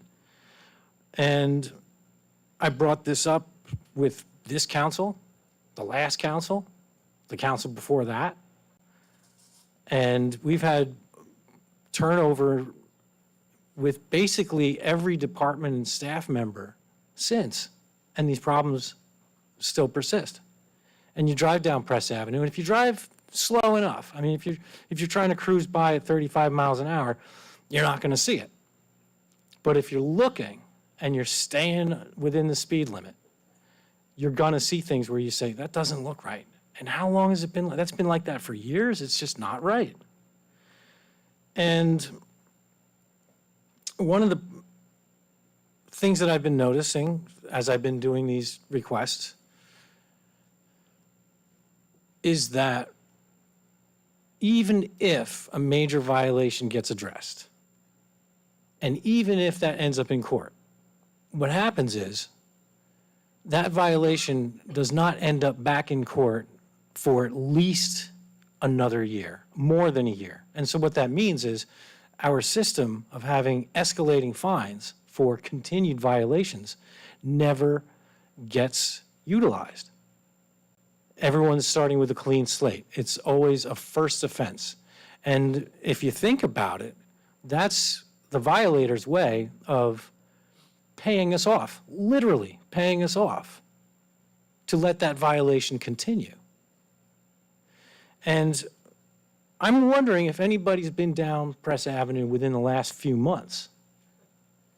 Because if you have, you'll notice that among these problems I talked about, among the illegal businesses where people are running a business in a residential area where it's not zoned for, and I know a thing or two about zoning, I've been learning. Real quick, car rental business with a sign in front of it, advertising it. The company's registered as an LLC to an address right next to where this car rental business is in the woods. Code enforcement passes it multiple times a week. And I can tell you, I've done the requests, that hasn't been addressed. There might have been activity relating to that location, but nothing addressing that actual business. And you've got to wonder who knows who, why is that happening? And so I'm curious what anyone has to say about that. My time's up, so thank you. Thank you, Mr. Boland. I'm sure it'll be looked into. Mr. Gerber, you'd like to speak? Sure. There you go. That's our new community. Hi, Mr. Bowen. How are you? My name's Ken Gerber. I'm the new Director of Community Development. Nice to meet you. I would ask you to please call my office, express your concerns directly to me, so I can get my people out on some of these complaints that you have. I assure you that we are out working diligently to resolve some of these issues, and we're trying to get these matters into the court system, and we're having a little bit of trouble getting everybody to appear. But I promise you this, that I will diligently work for you and every resident of this community to beautify this town and make everybody proud to live here, as proud as I am to work here. So give me a shout tomorrow, the next day, any day you want. My door's always open, and let me know what you need, and we'll do everything we can to resolve it. Mr. Gerber, thank you. You're welcome. Thank you very much, Mr. Gerber. Anyone else for public comment? Seeing none, moving on to our resolutions. Anybody have anything they want to pull from the consent agenda? No, I was ready to jump on 84, but Candace took all the wind out of that for me, so we'll. Anybody, Danny? 85 you'd like to pull? Okay. 95. Anybody else? All right, looking for a motion for the resolutions as amended. Make a motion for a consent agenda as amended. I'll second. Roll call. Mr. Doyle? Yes. Mr. Dewey? Yes. Mr. DeCharleroi? Yes. Mr. Ward? Yes. Mr. Harper? Yes. All right, Danny, 85. Floor is all yours. That's an easy one, ARH. Microphone, Danny? ARH. I know this has been ongoing with these people since this project started, and I still have the same feelings today as I did last year about ARH. And I'm not against the project, but I'm against the engineer. They've cost us thousands and thousands of dollars since they've been here. And I would rather turn it over to ERI and make sure it's done right and the inspections are done right so we get out of this mess. Like I said, I'm not against the project, I'm against the engineer. They've cost us a lot of money, but apparently it doesn't mean nothing to anybody else but me. That's all I got on that one. Anyone else on the 85? I have to say, I agree with Danny. I've listened to Danny and Josh both talk about it. I wouldn't mind seeing the same thing, but last time we dredged this up, I was under the impression that it was going to cost us a lot of money for ERI to do some of the things that ARH had already done. Now, maybe you can shed some light on that for me? No problem.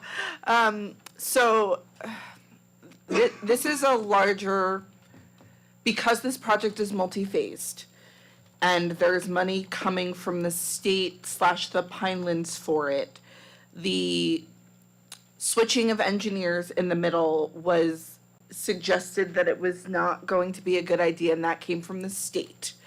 That is why ARH has remained on this portion of the project. From my understanding and conversations that we've had at engineering meetings, ARH is mostly already done with the design of this portion of the project. So this $80,000 is to basically cover work that they've already done, and without seeing their additional their proposal for it, I would assume that construction administration of it as well. That is why that we have not moved. Everyone felt it was more cost conscious for the township to leave it with ARH as the engineer rather than moving it to my office. And that's what I got from it. I appreciate that. Thanks, Jen. All right, and One more comment that I can make. What is it, the West End Park off, I think Mike made a comment? That place there is so screwed up with the grades. On a heavy rain, we should put diving boards out there for the kids. Because it's a lake. In the parking lot, you need galoshes to walk in the building.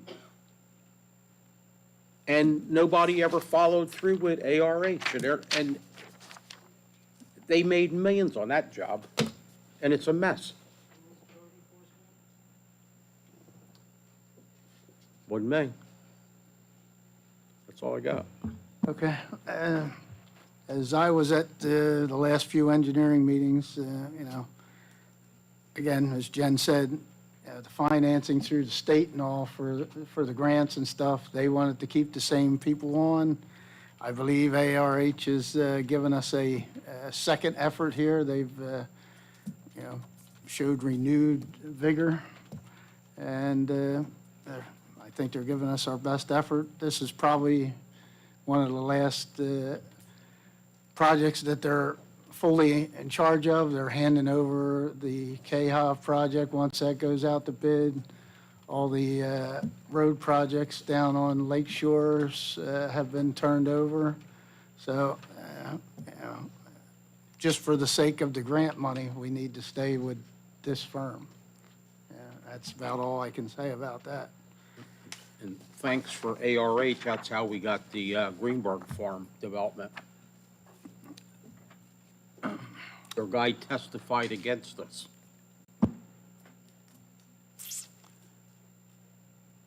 All right, I'll entertain a motion on 85-2026.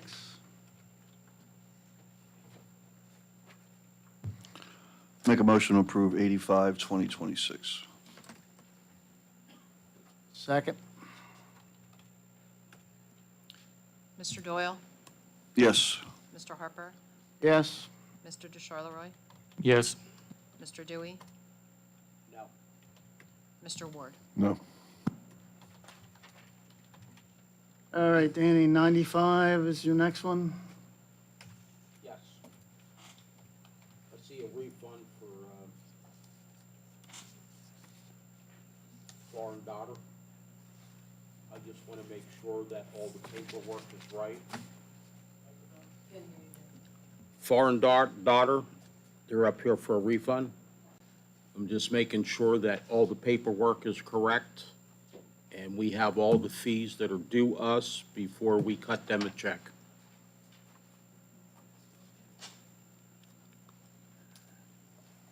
I want to ask our solicitor a question. Is this a normal procedure as far as they're looking to take monies from what was an escrow? Was that a bond escrow or just an escrow? This was an escrow in the construction department, planning and zoning. And from what I was told, the escrow amount is at about $26,000. That was the refund. Foreign Daughter requested that we take their licensing fee from that. And they are also currently looking into make sure all the bills are in for that. And the discussion is being had regarding making sure their water and sewer and trash is all, but it won't be processed until all that is settled. So it's not a performance bond, It's, it's a construction escrow for inspections? that is correct. I don't have a performance bond in hand yet for that property. So this was one of my projects, and I believe that this may be a cash bond. And Chris and I talked today about it, and I would rather release their bond because the project is complete instead of using it and transferring it to another account to pay for a license. Yeah, in order to release the bond, I think the engineer would have to write a letter, say we recommend release.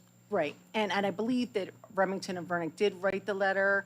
They did it prior to the CO being issued, but at the same time, I think that we should release the bond and then they can pay the license fee on their own. I would agree. And close the escrow account. And I'm going to recommend I you. believe that's what this is supposed to do, because I did speak to Chris about this. I don't feel comfortable transferring it. I would rather it be refunded back to them and they pay it from the amount that they receive in refund. My concern is the use of the term escrow versus bond, and I know some people think that's the same. It's not. And if there's a bond and there's been an authorization from the engineer to recommend it be released, there should be a resolution of the council authorizing the release of a performance bond. This is an escrow. This indicates it's an escrow account. I'm going to My recommend. understanding, it is an escrow account. From what I received from. So I believe the cash Community Development. bonds actually go into a type of an escrow account. I think it's just a wording thing here, because we do have an inspection escrow, we have an application escrow, and then we have the cash bond escrow. And in response to Councilman's questions, we believe all the bills are in at this juncture?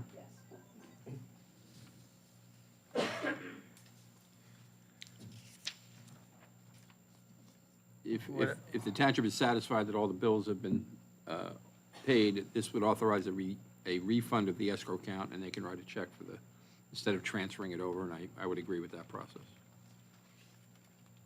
Wouldn't it be in their favor to write us a check?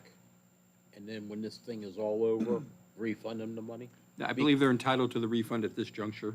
We can't hold their refund, but we would be entitled to refund it to them, and they can write us a check for the appropriate fee instead of just transferring it. I would agree that's not the proper procedure. All right, so then we have to amend this to. No, it appears to say the correct thing. Okay. It's a refund of an escrow account. Okay, all right, and I'm looking, if that answers everyone's questions, then I'm looking for a motion. Motion to accept Resolution 95? Second, I'll second. roll call. Mr. DeCharleroi? Yes. Mr. Doyle? Yes. Mr. Ward? Yes. Mr. Dewey? Yes. Mr. Harper? Yes. All right, now we're moving on down to introduction, ordinances for introduction. Ordinance of the Township of Pemberton, County of Burlington, State of New Jersey, authorizing the submission of a question on the ballot for the election of a charter commission in accordance with NJSA 40-69-1. That's as loud as it goes. Sorry, I was talking too quietly, I guess. Yeah. Any discussion on this introduction of this ordinance by council? Have they already formed the commission? No, that's The what this explore- is what this is due. Once we do the second reading, if it gets to that, then they'll have to, put it on the general election, and I believe 5 members will be elected to that committee at that time. And are they going to be council members plus the public, or? No, it's just, They're directly elected.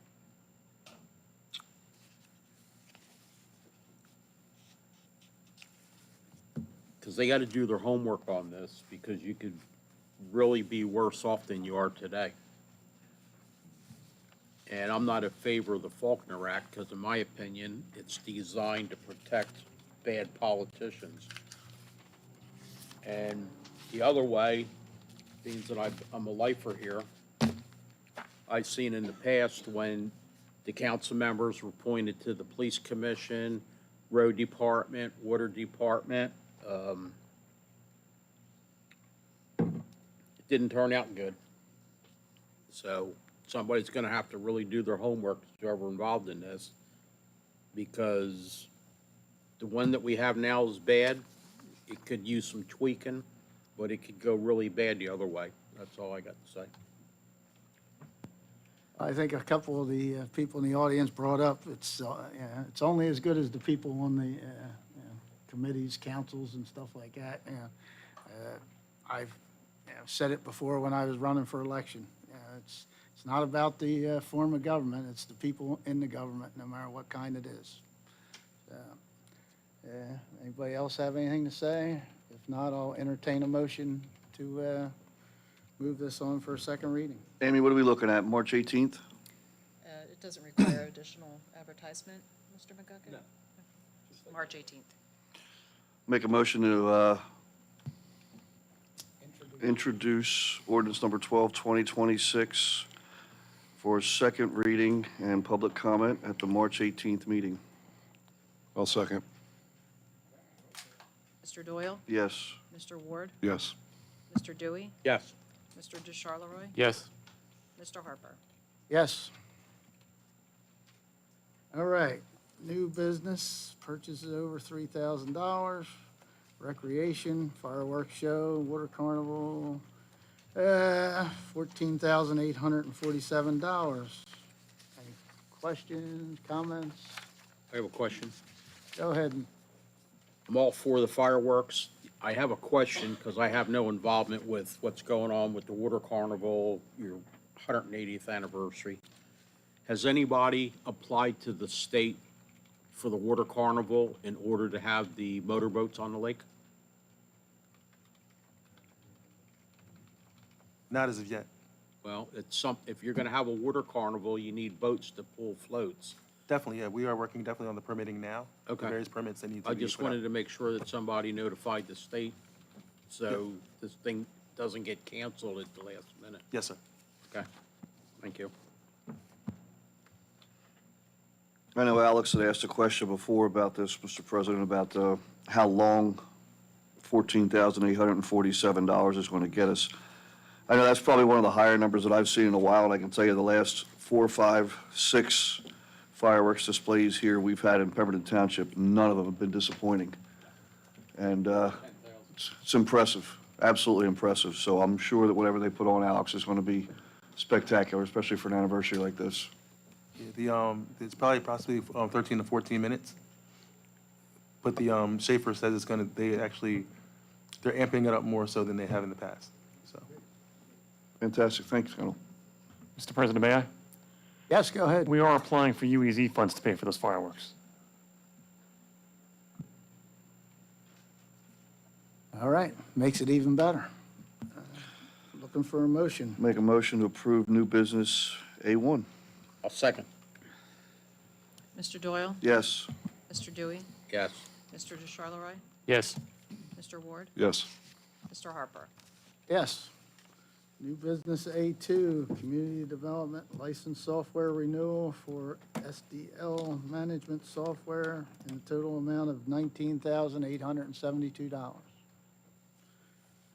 Comments, questions? Only comment I have is Mr. Gerber at the helm now. Make this money back for us. Yes, sir. Entertain a motion? Make a motion to approve new business A2. I'll second. Mr. Doyle? Yes. Mr. Dewey? Yes. Mr. DeCharleroi? Yes. Mr. Ward? Yes. Mr. Harper? Yes. All right. Approve for the bill list. Anybody have anything on the bill list? I had a couple things, Aaron. Go right ahead, Mr. Dewey. I think it's page 2. It looks like they bought an injector pump. And there's a core of $798. I sure hope that gets returned and we get our core. Usually with an injector pump, if you're buying it, you've got the old one in your hand. And you know, there's no core. So it looks like they picked up the injector pump, put it on, and I hope it's not laying in a corner in the garage so we can get our $800 back.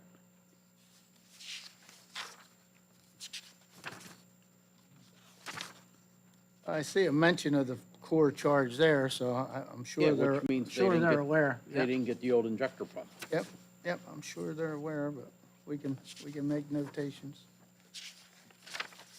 There was some goofy stuff, but I just wanted to bring that up. That's all I got. Anyone else have anything else on the bill list?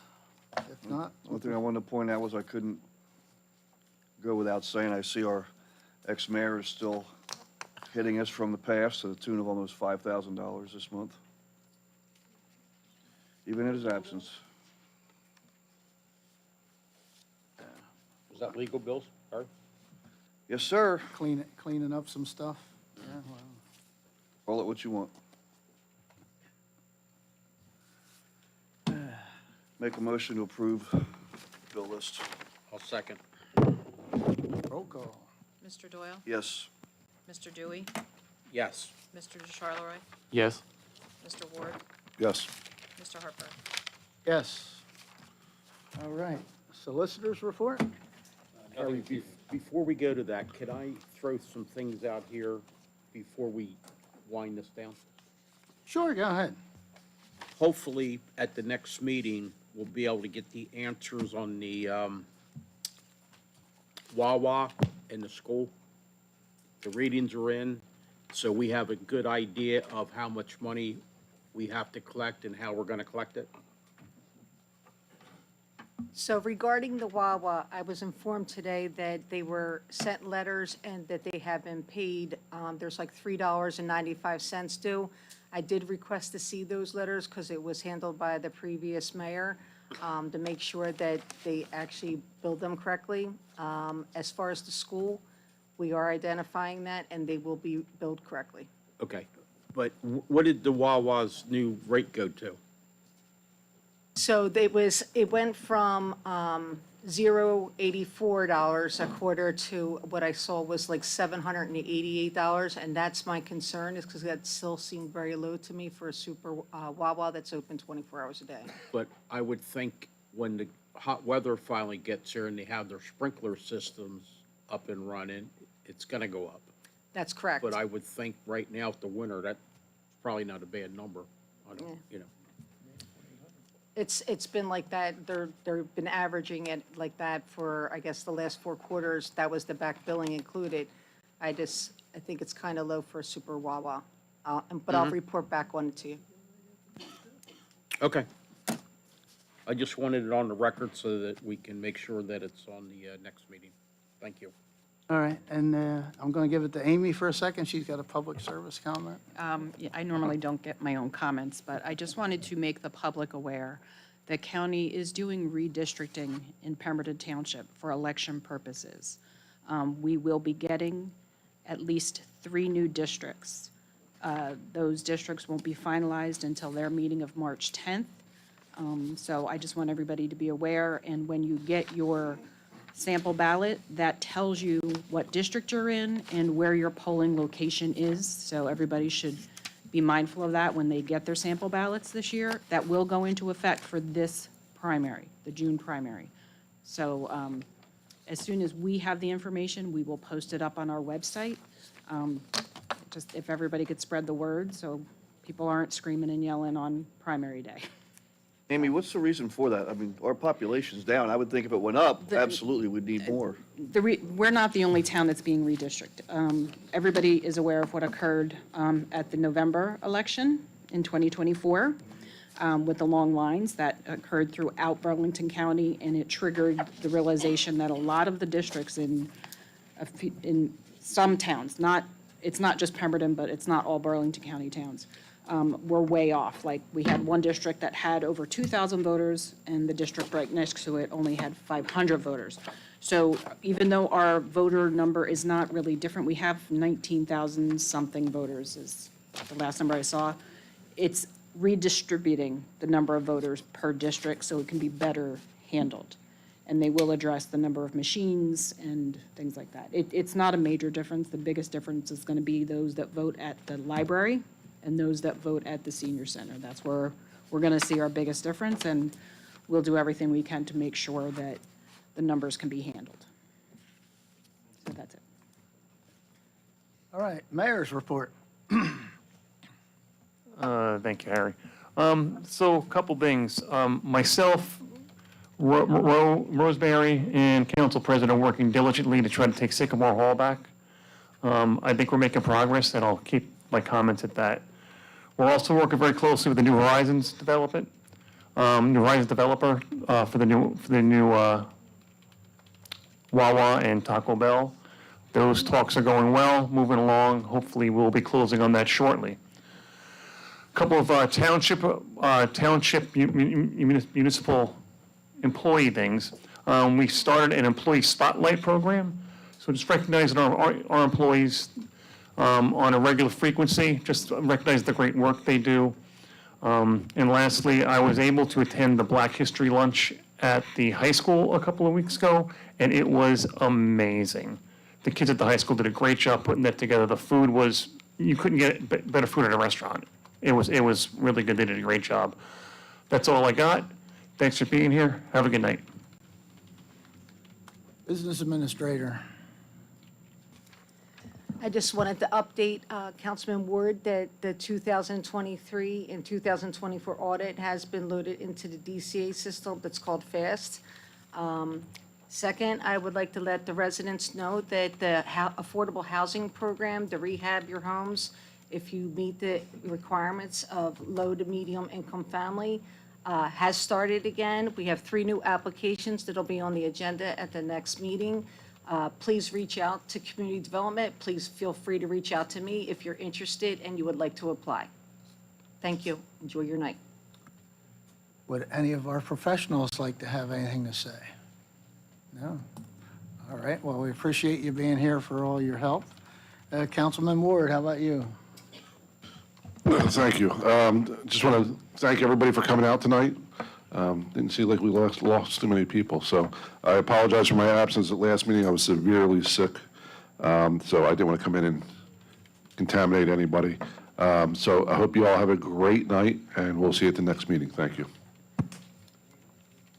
Councilman Doyle. Once again, it's nice to see so many faces here, and there was a lot less, what's the word, hostility or attitude at the mic tonight. That's pretty nice to see. Needless to say, Mr. Anderson stayed in his seat. Maybe that's why.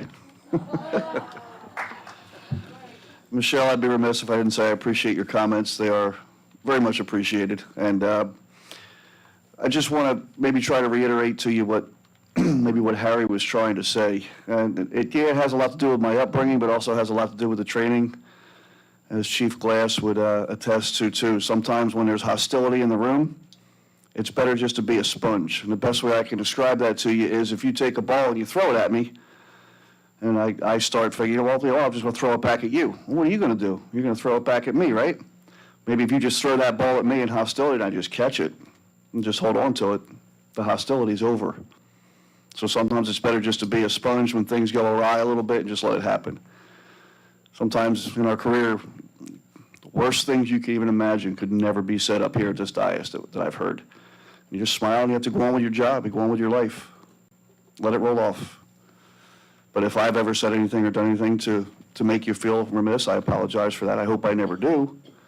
But sometimes words are just misconstrued or the wrong thing is said, but it's not done with any ill intent. Nobody up here means any harm to any of the residents especially. You guys are the ones that put us here, and we appreciate it. We're trying to do the job as you guys want it done.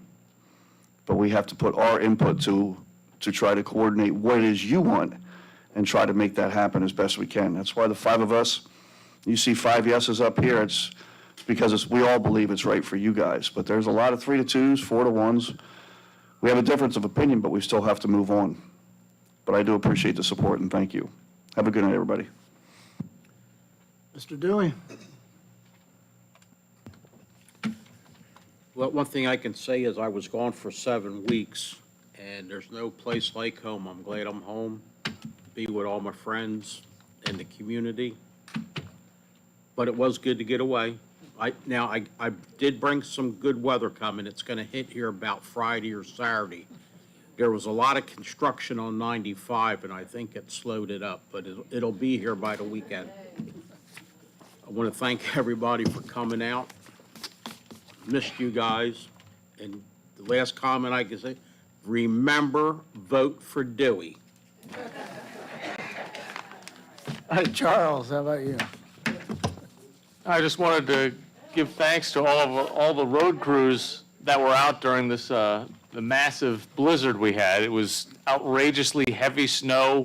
I don't know if you've been down Route 70 or other roads. There was hundreds of trees snapped off everywhere. And our roads, I walked through Country Lakes after the snow, and I could because the roads were clear already. It was quite an amazing job. So congratulations to road crews. You did a great job this one. All right, thank you, Charles. Yes, we did have 2 major storms this year, and we got through both of them, I think, fairly well. It took, a couple days to get caught up, but, our guys hung in there, did it, worked their shifts. And again, it's not just the people that are out there clearing the roads, it's a lot of people behind the scenes paying attention to what's going on. Constant emails going back and forth.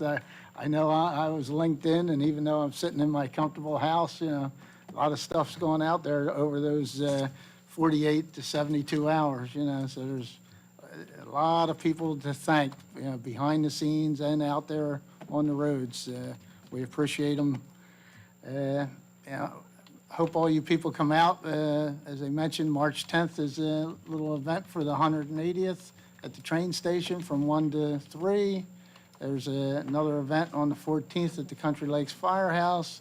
I believe, Kendall, you said that's 2 to 5. That's also for the 180th. Please come out, please participate.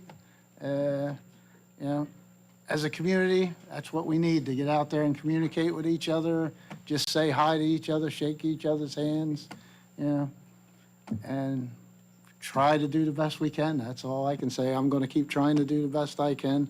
Thank you for coming out. Let's get out of here now. Looking for a motion. Motion. Second.